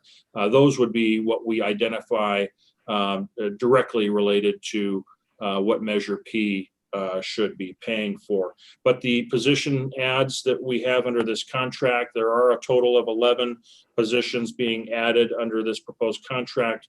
Of that 11, 5 are actual sworn deputies. 5 are what's called sheriff service specialists. And then 1 position is an admin support position, more so on the crime analyst side. In fact, that's the title of the position. It'd be a crime analyst that's designed to work specifically with the detectives to help connect the dots between what's identified out in the field and trying to solve those crimes much more quickly. But the recommendation with those position adds was done so directly in relation to what the public safety plan identified as our goals relating to sheriff services. And that was to attend to the issues that we had heard the residents complaining about. And the 2 big focuses under this contract going forward will be One, as it relates to the use of the sheriff service specialist, is really trying to reduce that response time to the lower priority calls, the priority 2s, the priority 3s, and the priority 4s. Those might include the breaking and entering of a residence where there's no suspect on site, there's no further threat to life, no further threat to property, typically considered a lower priority call. And one of the things that we identified in that public safety plan is it takes quite a long time to clear those calls. These SSSs, as we call them, are intended to really put a dent in that response time to close out those calls. The 5 sworn deputies, the priority once we bring them on is to enhance our traffic division and expand our presence, our visibility, and actually enforcing our traffic laws to really try to make an impact in changing the behaviors we're seeing out on the street. So that's where the largest focus of those positions are going to be. So with that, this item is before you for consideration, and presuming the council approves this, then we'll actually incorporate the amounts into the upcoming budget for the 21-22 fiscal year. Thank you, Mr. Metzler. Madam Clerk, will you read the recommendation? That the City Council approve the 47th Amendment to Law Enforcement Contract 94-909-A47 for the period of July 1, 2021 through June 30th, 2022, and authorize the mayor or her designee to process all documents required for this agreement. Approve the memorandum of understanding by and between the City of Victorville and the Victor Valley Union High School District for the same period, and authorize the city manager or his designee to process all documents required for this agreement, and approve the MOU by and between the City of Victorville and the Victor Elementary School District for the same period, and authorize the city manager or his designee to process all documents required for this agreement. Thank you, Madam Clerk. Opening this up to technical questions for clarification as it relates to the staff report, we'll begin with Member Becerra. Yes, ma'am. I just have a couple of questions. I don't know for Mr. Metzler or Mr. Wickham. Since Victor Valley High School District and Victor Elementary School District, these officers that work school resource, when the kids are off, are they off? Like Christmas and spring break and things like that? Or do the deputies come back on the street?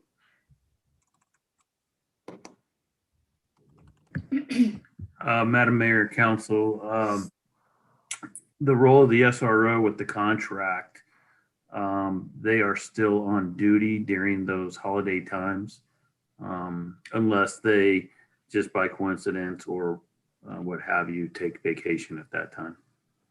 Okay, because I know some of them used to use it also for follow-up on some of the kids to check on them at home and things like that.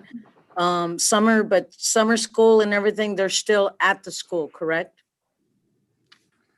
It depends on the contract. The Victor Elementary School provides for a deputy at 100% of the time that's available throughout the entire year. The other SROs for the high school districts, they work the school year and then resume regular duties throughout the summertime or off time for the City of Victorville. Okay. If I Go might, ahead, I'm sorry. if I might, just to relate it to the cost component of the contract, and there are some provisions in the staff report that identify the percentage makeup as to the district being responsible for what percentage share of the deputies. So in the case of the Victor Elementary School District, they have 3 deputies assigned, 2 of which they pay 3/4 of the salary for, and that's really intended to be reflective of the time that they're dedicated to the actual school district, so that 1/4 remaining time, it's viewed that they don't necessarily need them to be dedicated to the schools because they're out on summer break. However, they have things going on within the district that at least requires one dedicated deputy to their operation 100% of the time during the year. So in their case, 2 deputies will come back to us a quarter of the period of time and run patrol or traffic, whatever the case might be. And similarly, in the high school district case, they don't have a deputy dedicated 100% of the time. So when they're on summer break, certainly that quarter of time comes back to us. But because they are so connected to the school district, to the extent there's issues involving the school district, they would be the ones, even when they're at summer break, assigned to that detail. Okay. This is kind of a 2-part question. Captain Wickham, what are they going to drive and where are you going to park them? Well, we're able to do both. We're able to park them, and they all have assigned vehicles that's provided and included in the contract with the schools. And they're going to work out of the Victorville station? Yes, ma'am. Yeah, we're busting at the seams there, sir. Thank Yeah, you. That's it. And that's a good question. And we have been looking at that, and I'll share it with this council, because certainly when I developed the public safety plan, when we were analyzing the service calls and trying to identify what would be ideal in terms of staffing level to really try to transition our police force into much more proactive as opposed to reactive. Some of the recommendations that are in the public safety plan, it's going to be really difficult for a few reasons to achieve those. One is going to be whether or not fiscally we can keep up with the cost of service. But secondly, we do have a real issue, and we are constrained physically at the current location. As you know, the police station is co-located with a number of other city departments, particularly Public Works and Animal Control and Parks. So we have a number of divisions there sharing parking space. So when we have shift changes, it's constrained because not only do we have law enforcement vehicles, we have personal vehicles that are, the employees that are actually parking there to transition into sheriff vehicle. We've got heavy equipment. It's a very constrained facility. So we have to identify now a longer term strategy as to whether or not we can expand there to accommodate the sheriff's department, perhaps relocate some of the departments that are there, or find an alternative location for the sheriff's department. And that's either buying and rehabilitating a facility or building new. Those are things that we are going to have to study because trying to expand beyond the current 11, I think the current 11 that's contemplated under this contract really pushes the limit. Any more than that, we're really going to have a hard time accommodating everybody in that facility. Yep. Totally agree with you. Thank you, sir. That's it. Thank you, Madam Mayor. No further questions. Thank you, Member Becerra. Member Gomez, technical questions for clarification? Yes. Oh, God. Let's see. So I was looking at the reporting and there's a reimbursement of 75%. What is the determination of the percentage? Well, as I just mentioned, it was working with the districts to identify what their needs are, and was based in large part upon time. What is the percentage time of the calendar year that they're actually in school, and what is the percentage amount of time that they're not in school? And so that's effectively where the 75% was developed. Okay, knowing that the pandemic caused a lot of closures in our district, did we get reimbursement, or is that added as a credit for the 75% for the year that they're going to open the schools? Well, my understanding is those deputies were still assigned to the school districts and still performing services, perhaps different than what they had done before. But it's my understanding that we're still processing the reimbursement. There was no change to the contract over the current year due to the pandemic. And what are some of the obvious reasons that sworn officers are required in school districts? Captain Wickham? I'm not sure if I understand what was the question? Yeah, what are some of the obvious reasons that sworn officers are required in school districts? Well, I mean, from a law enforcement perspective, our number one priority is the safety of, the community in regards to the schools, safety of the students, the parents, the teachers. Unfortunately, we've had incidences across the country and various threats, school shootings that we have all seen. So our purpose is to prevent that and to safeguard lives. Are sworn deputies trained to only deal with duties in school districts and not in other areas of crime? They have been trained to work all areas of a deputy sheriff, including patrol. Generally, that's just potentially a 1-2 year assignment and resume patrol duties. It just depends on staffing and our needs. What other options are there besides sworn sheriff deputies to be contracted for duties? The districts do not contract for their services other than sworn. So through the city of Victorville, right? Correct. Is that an educational code? Is that in the ed code? No. Not No? aware of one. Oh, okay. Just wondering. And what training do these sworn officers have for, well, you know what? You've already answered that one. The approximately 690,000 for one deputy and 2.5 marked vehicles assumes that there's a lot of driving. I'm assuming. What is really going on with 690,000 for one salary and then plus 2.5 cars? Is there a lot? Contract? Go ahead.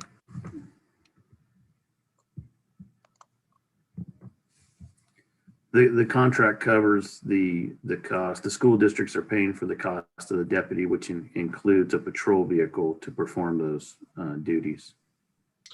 The 690,000 that you're referencing is actually a line item. If you're speaking to the Schedule A, that's a line item that's a cost associated with the 40 vehicles.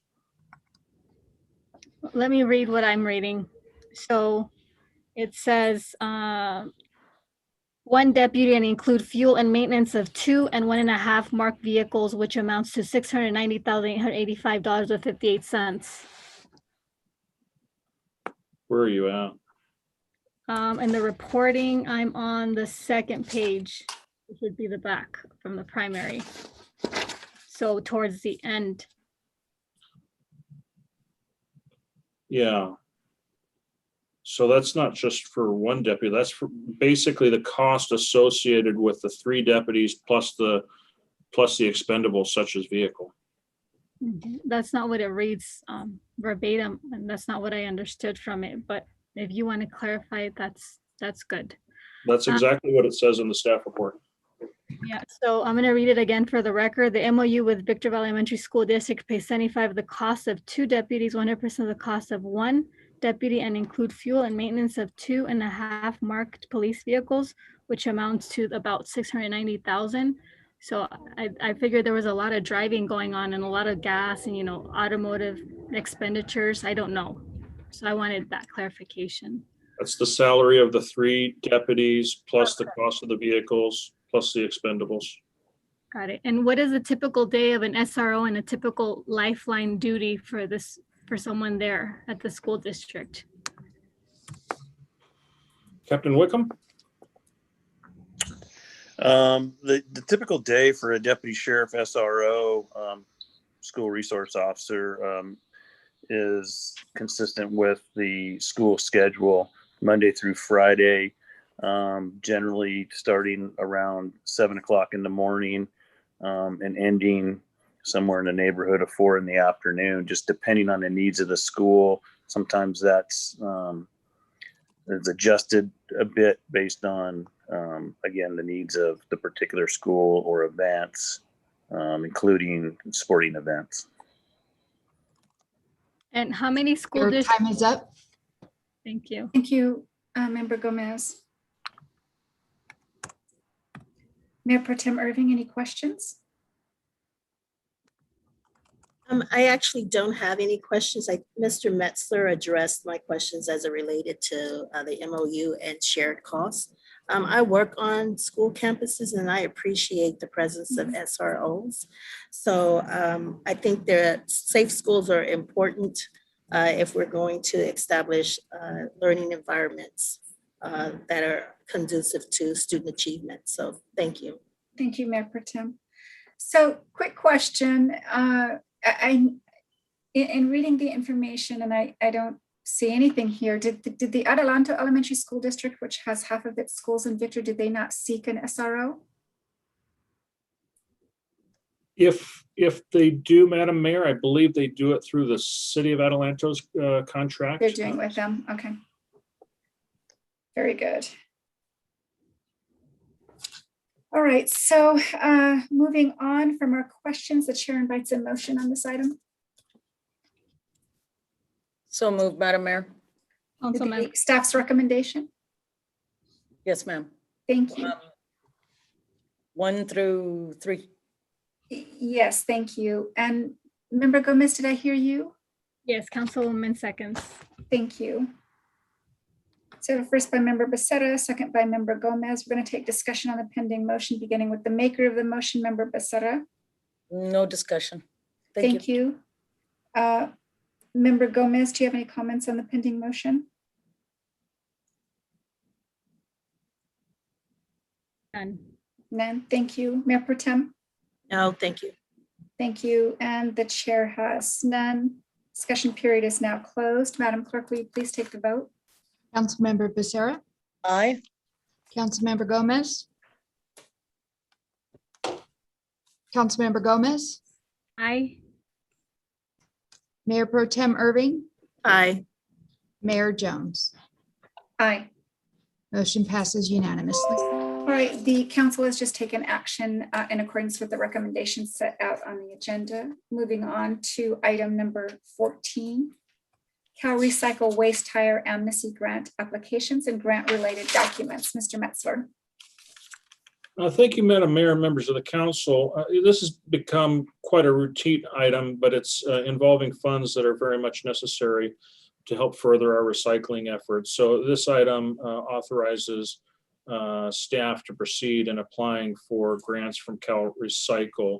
The author on this item is your Public Works and Water Director, Mr. Matthews. He's certainly available for any technical questions or comments you might have regarding this item. Thank you. Madam Clerk, will you please read the recommendation? That the City Council adopt resolution number 21-026, authorizing the city manager or his designee to submit applications for Cal Recycle Waste Tire Amnesty Grants and execute all related documents. Thank you, Madam Clerk. We're going to move on to technical questions for clarification, beginning with Member Becerra. Thank you, Madam Mayor. Mr. Matthews, does this include all the tires found in the middle of the desert in city limits? You know, that's a good question, and I don't have that one. I do know that this grant funds tires for used tires. City of Victorville residents, up to 5 of them, can drop off at our center, and it funds the disposal and transportation of them. It's funded through a $1.75 fee per tire that customers pay on their tires. And so it just helps us so we don't have to go pick up those tires, hopefully, in the desert. Okay. I don't know if Miss Davidson has the answer on that one, but I'm not sure it funds the tires we pick up.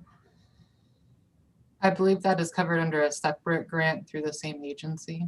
That's okay. So it is the same agency. It's just one is for city residents that play by the rules. The other one's for the ones that we find in the middle of the desert. Correct. Thank you very much. No further questions. Thank you, Madam Mayor.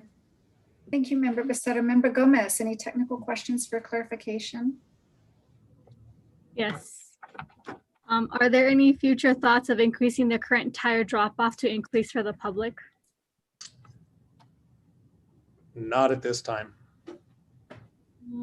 If we were to consider it, what would be a possible determinant? Population, Census Bureau, how can we elevate to the population and the needs? Okay, so Member Gomez, I'm going to redirect you to the actual agenda item. So I'm going to reframe my question. Are there any thoughts in looking at the the waste tire amnesty grant? Did we have any increase from I'm supposing this is not its first time. So based on the last time you received it, has there been any increase in dollar grants? Not that I'm aware of. Oh, so it's the same amount as probably last time that was received? I'm not sure if it's the same amount, but we're going to apply for everything we can get. And it does fund our operation. And the hours are Monday through Friday, 8 to 5 or 8 to 4, and we're open Saturdays from 8 to noon. So is this grant a first of its kind?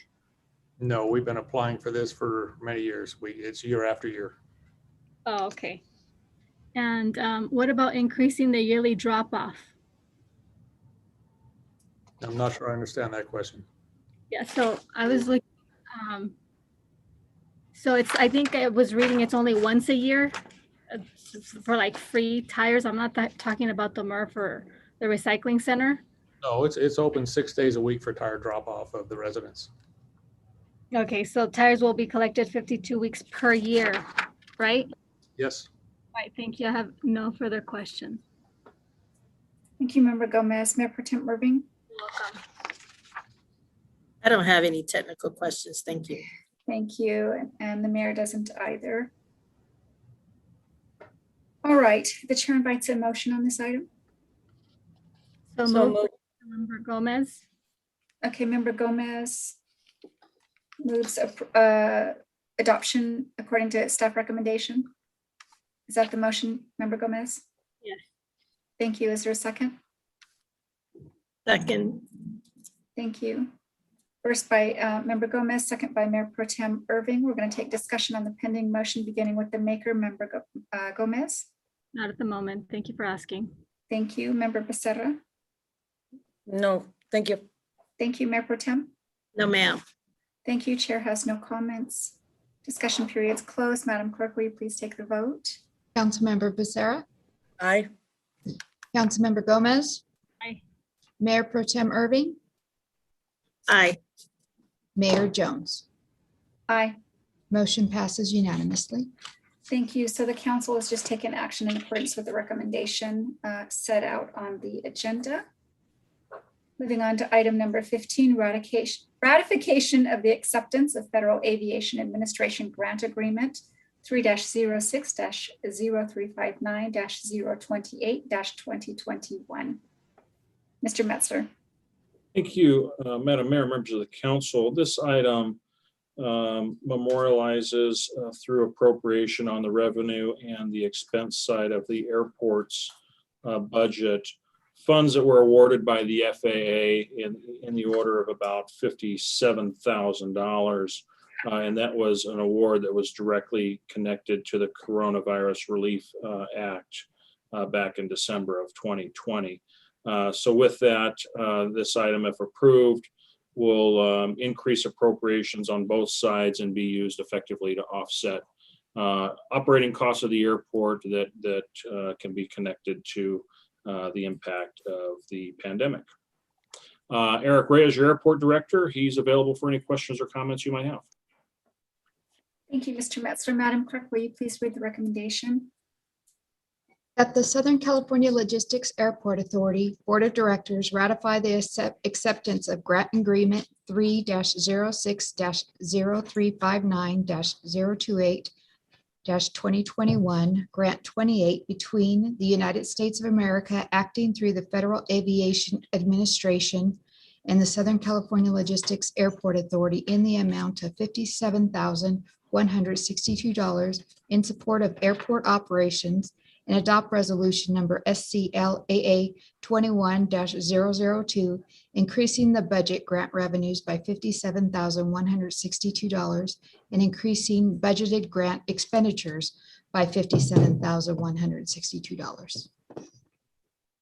Thank you, Madam Clerk. Going to open this up for technical questions of clarification. We're going to begin with Member Becerra. Thank you, Madam Mayor. I just have one question. Mr. Ray, this 57,000, I know Mr. Metzler said it's going to be offset for out at the airport. Is that in the building, or is that maybe upgrades to our security out there for less touch of entrances and exits and everything out on the flight line? Yeah, this grant's a little bit different than what we normally get from the FAA. Normally that would be a capital grant. This is specifically for operations. And as time has gone on, we're starting to get a little more direction from the FAA.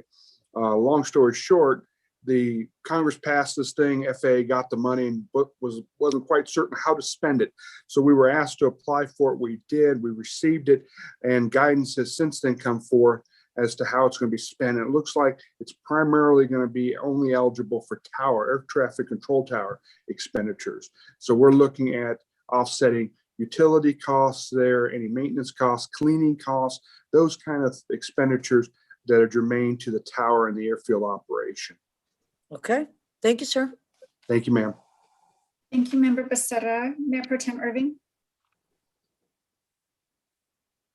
No, this is a grant and we're accepting it. I don't have any technical questions. Thank you. Yes, thank you. Member Gomez. Yes. These FAA dollars, I presume, are derived solely from federal appropriations. But I want to know if the director knew, are any of these federal dollars also deriving from state or other dollars through the grants that we're applying? Or are they just part of the federal dollars with what you were explaining to the other council member? Yeah, these FAA funds, and this is the case for all the FAA funds we've ever taken to and probably ever will, they're all user fees. So it's every time someone gets on an airplane, every time someone buys a gallon of gas, a quart of oil, or a tire. So it's tire, oil, fuel, and passenger tax that feeds into this fund. This fund then is used to distribute back to the airports that provide access to the airplanes to land. So none of this is what you would think of as direct tax dollars. It is indirect through a user fee. Thank you. I have no further questions. Thank you. So the chair has no direct questions as it relates to the acceptance of the grant, but how much time do we have to expend the grant monies? They're allowing us up to 4 years. Okay. We hope to expense it faster than that, but we have up to 4 years, so plenty of time. Very good. All right, thank you. Thank you. All right, moving on from the questions, the chair invites a motion on this item. So moved. Thank you. Moving the staff recommendation. Yes, ma'am. Sorry. Yes, thank you. Is there a second?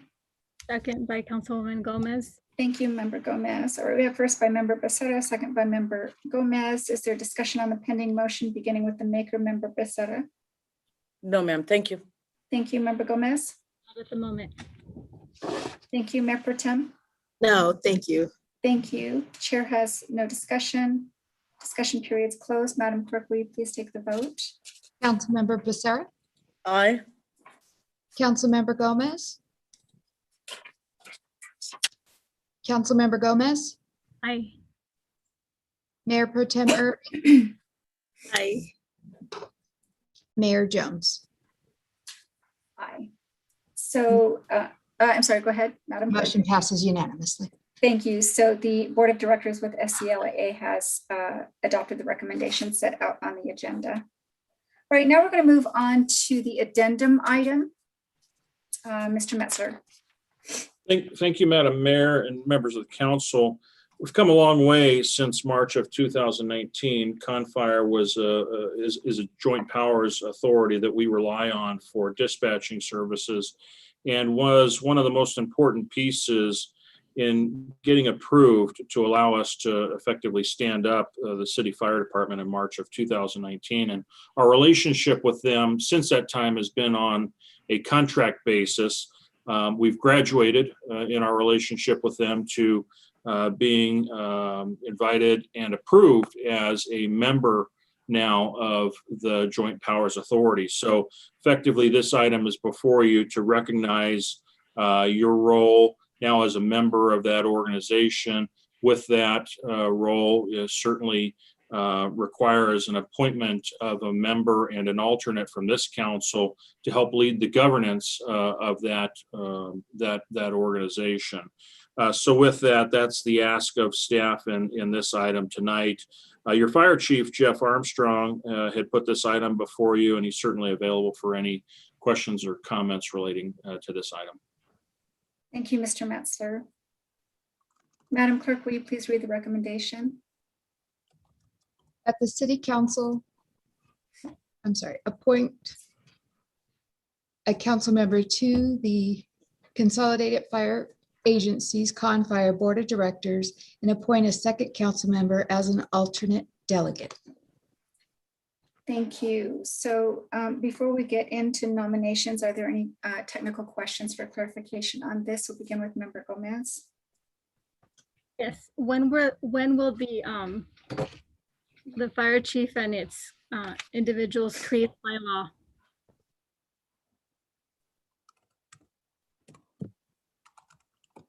I'm sorry, I only heard the part of the question. I lost you at when will.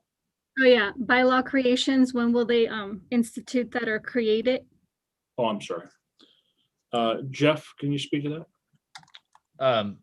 Yes, Madam Mayor and Council. So CONFIRE, or Consolidated Fire Agencies Dispatch, is a legally formed JPA, and as such, they have guidance, rules, and regulations that guide them, and their governing board has rules and regulations that guide them. I personally will not be a part of that, but this is an opportunity for a member of the City Council to be a part of that governing board and thereby steer that organization in the future.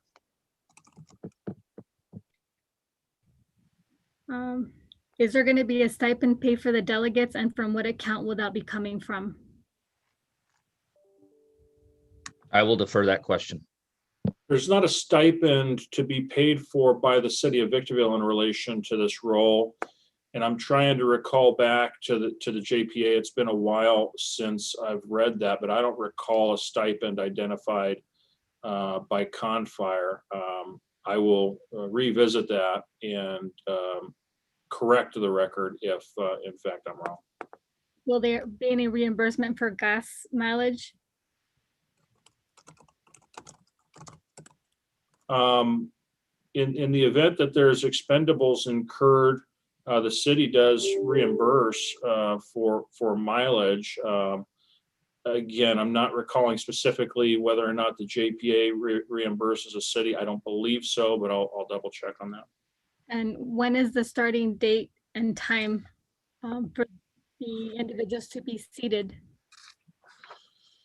Well, then we're actually hoping that resulting from an appointment tonight that we would be positioned to actually have a board representation sit at their April 29th meeting.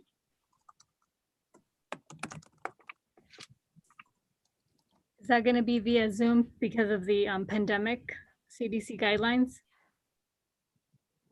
Do we know? Hey, Keith, I'll jump in on that one. They've been conducting most of their lower level organization meetings by Zoom. I would believe that it would be a safe bet that their board meeting would offer that opportunity for folks that did not want to attend in person. Okay. And then these meetings, like most meetings, are open to the public. Is that correct? That is correct. And they meet twice a year. So when you were talking about expenditures, you know, I think that it's going to be nominal cost. I have no further questions. Thank you, Chief Armstrong. Thank you, Member Gomez. Member Becerra? No questions, thank you. Thank you, Mayor Pro Tem. No questions, thank you. Thank you, and the chair has none. So with that said, the chair is going to open the, we're going to take each position one at a time, beginning with the an appointment of the main member, the delegate. So the chair is going to open nominations. I'd like to nominate myself, Madam Mayor. Thank you. Member Becerra is nominated. Are there any other nominations? I'm going to nominate myself, Councilwoman Gomez. Thank you. Member Gomez is nominated. Are there any other nominations? Once again, are there any other nominations? Hearing no further nominations, the nomination period is closed. Madam Clerk, will you please take the vote? And members, you vote by stating the name of the member of your choice for this seat. Councilmember Becerra, Becerra. Councilmember Gomez, Councilwoman Gomez, Mayor Pro Tem Irving, Becerra. Mayor Jones. Member Becerra. Councilmember Becerra receives the majority vote. Thank you. Congratulations, Member Becerra. We're now going to take up the alternate position. Chair opens nominations. Are there any nominations? Madam Mayor, oh, I'm sorry. Go ahead. Councilwoman Gomez nominates herself. Thank you. Member Gomez is nominated. Further nominations? Mayor Pro Tem. I decline. Thank you. Mayor Pro Tem is not nominated. Further nominations? Mayor Jones. Thank you. The mayor accepts the nomination. And that's all the nominations we can have on this. All right, with that said, Chair closes the nominations and asks the clerk to please take the vote. Councilmember Becerra, Mayor Jones. Councilmember Gomez, For Councilmember Gomez, Mayor Pro Tem Irving, Councilmember Gomez. Mayor Jones. Mayor Jones. So this is in a tie vote. Thank you. So the motion for the alternate position fails. All right. Moving on to item number 16. So that position is unfilled. And unless it's brought back onto the agenda, it will remain unfilled. All right, we're moving on to item number 16, City Manager Reports. Mr. Metzler.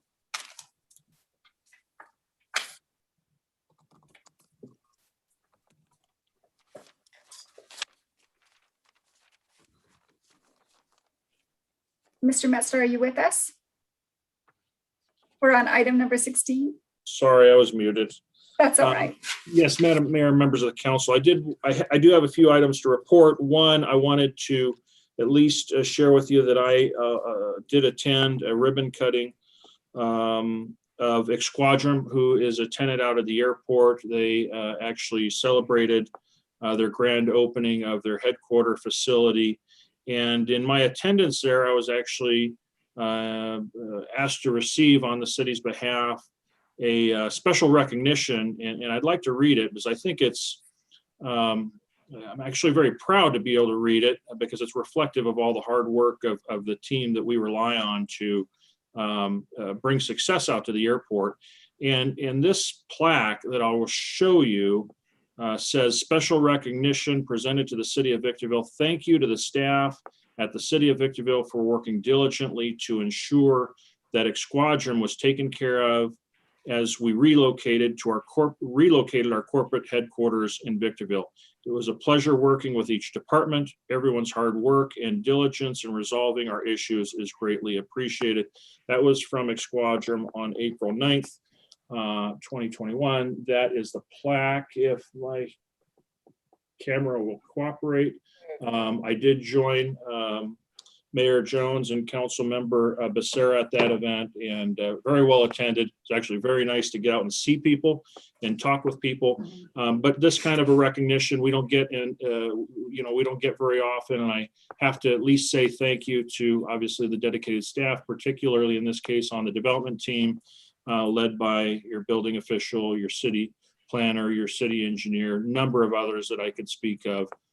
Takes a lot of resource to bring this success. So I did want to share that with you and also thank the staff and recognize them for their efforts. Beyond that, a couple of engineering projects to report. We actually had bid openings last week for two major capital improvement projects. One is the Liberty Village pavement rehab project. That's a pavement repair, crack seal and slurry seal repair work. It's about a $1.8 million contract. Also, we did a bid opening for Industrial Boulevard and Silica Drive, replacing the storm drain and constructing pavement. That's about a $4.5 million project, and we're actually expecting to bring those two items to you on May 4th for consideration. Also coming up is Shred Fest. That's May 5th. It's a Saturday from 8 a.m. to noon. That's going to be conducted as usual at the material recycling facility, also commonly referred to as the MRF. And then we had a great Victorville Community Cleanup Day. 450 volunteers actually participated at 27 different locations throughout the city. Estimated about 900 to 1,350 bags of litter collected throughout the city. So another successful event. We've got summer sports sampler program coming up between April 21st and May 26th. You can register online at our website. It's a $40 cost to participants. It's a six-week program to support our youth, providing them programs between the ages of 5 and 12 years old. That'll be held at Doris Davies Park. That's all I have at this time. Thank you, Mr. Metzger. All right, now we're going to move on to item number 17. This is discussion and possible action regarding upcoming agenda items. We'll begin with Member Becerra. Any requests? No, ma'am. Thank you. Thank you. Member Gomez, any requests? Yes, to immediately incorporate the Constitution in which we took as part of our every meeting to ensure that we, the City Council, is abiding by our Constitution, acknowledging that policies, statutes, rules, and codes do not trump the Constitution, which is law, and to be declared as such in every meeting that we present agendas to the public or in a constitutional manner. All right, we have a motion. Is there a second? I'm presuming that's a motion. Is there a second? Hearing no second, the motion dies. Any other requests, Member Gomez? The next one is a motion to incorporate discussion and possible action regarding collaboration partnership with Rendering Cities to host a brick and mortar facility that would enjoin a handful of cities and potential looking into an established public health building to aid in mental faculties of our region's physical and mental stasis.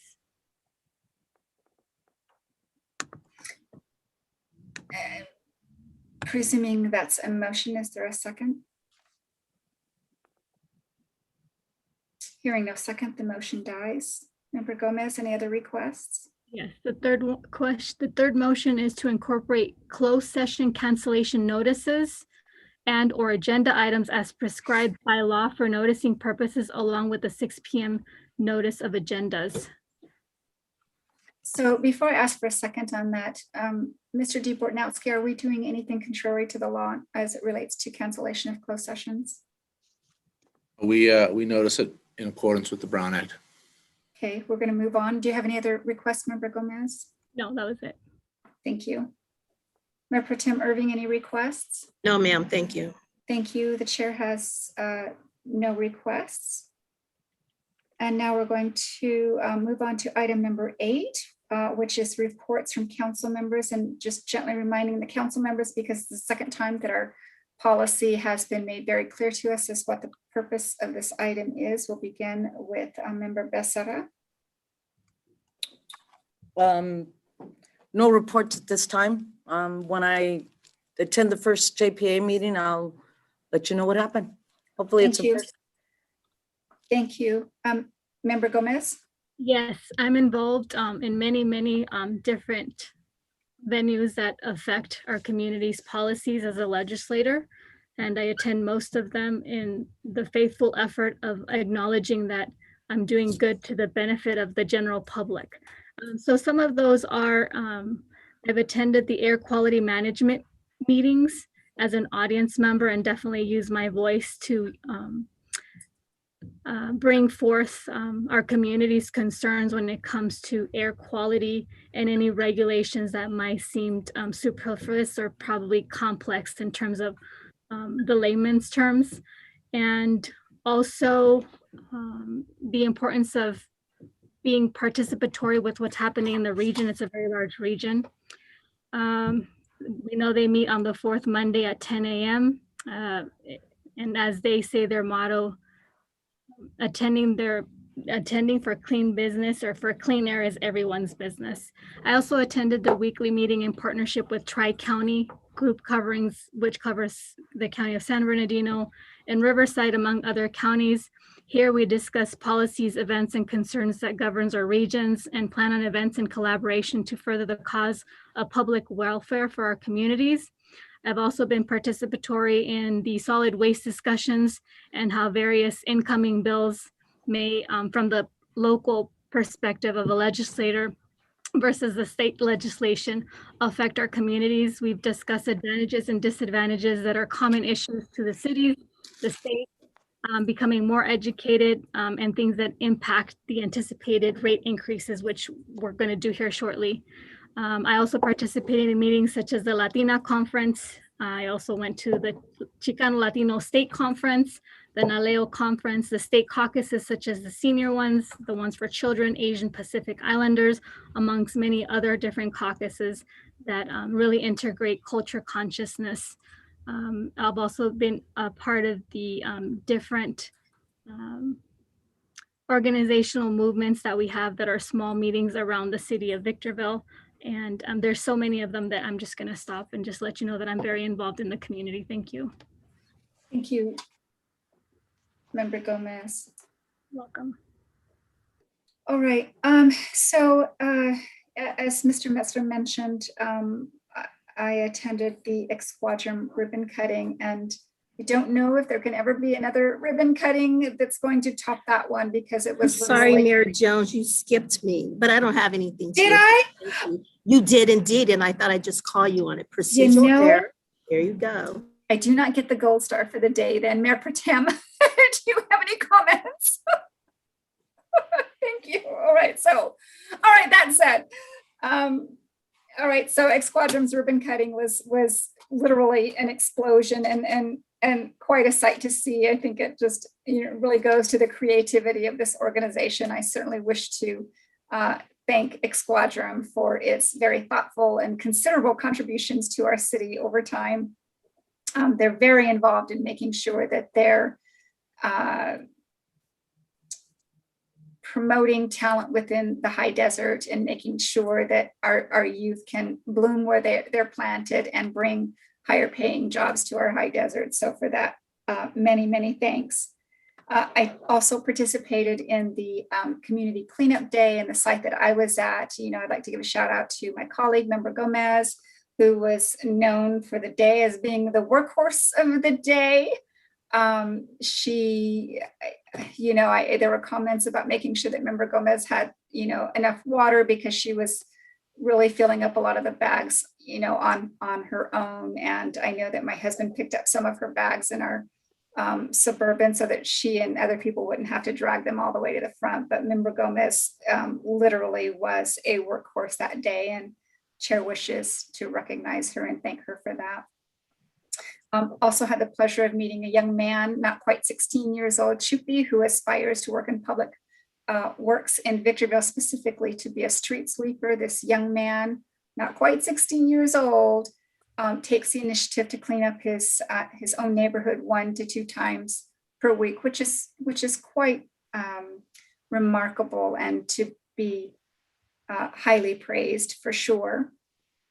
And then I wish to also thank all of the churches and other organizations that and family members that came out to have quality time to work together to clean up our city. I just want to thank everyone for their wonderful contributions that day, and it certainly did accomplish a lot in our city.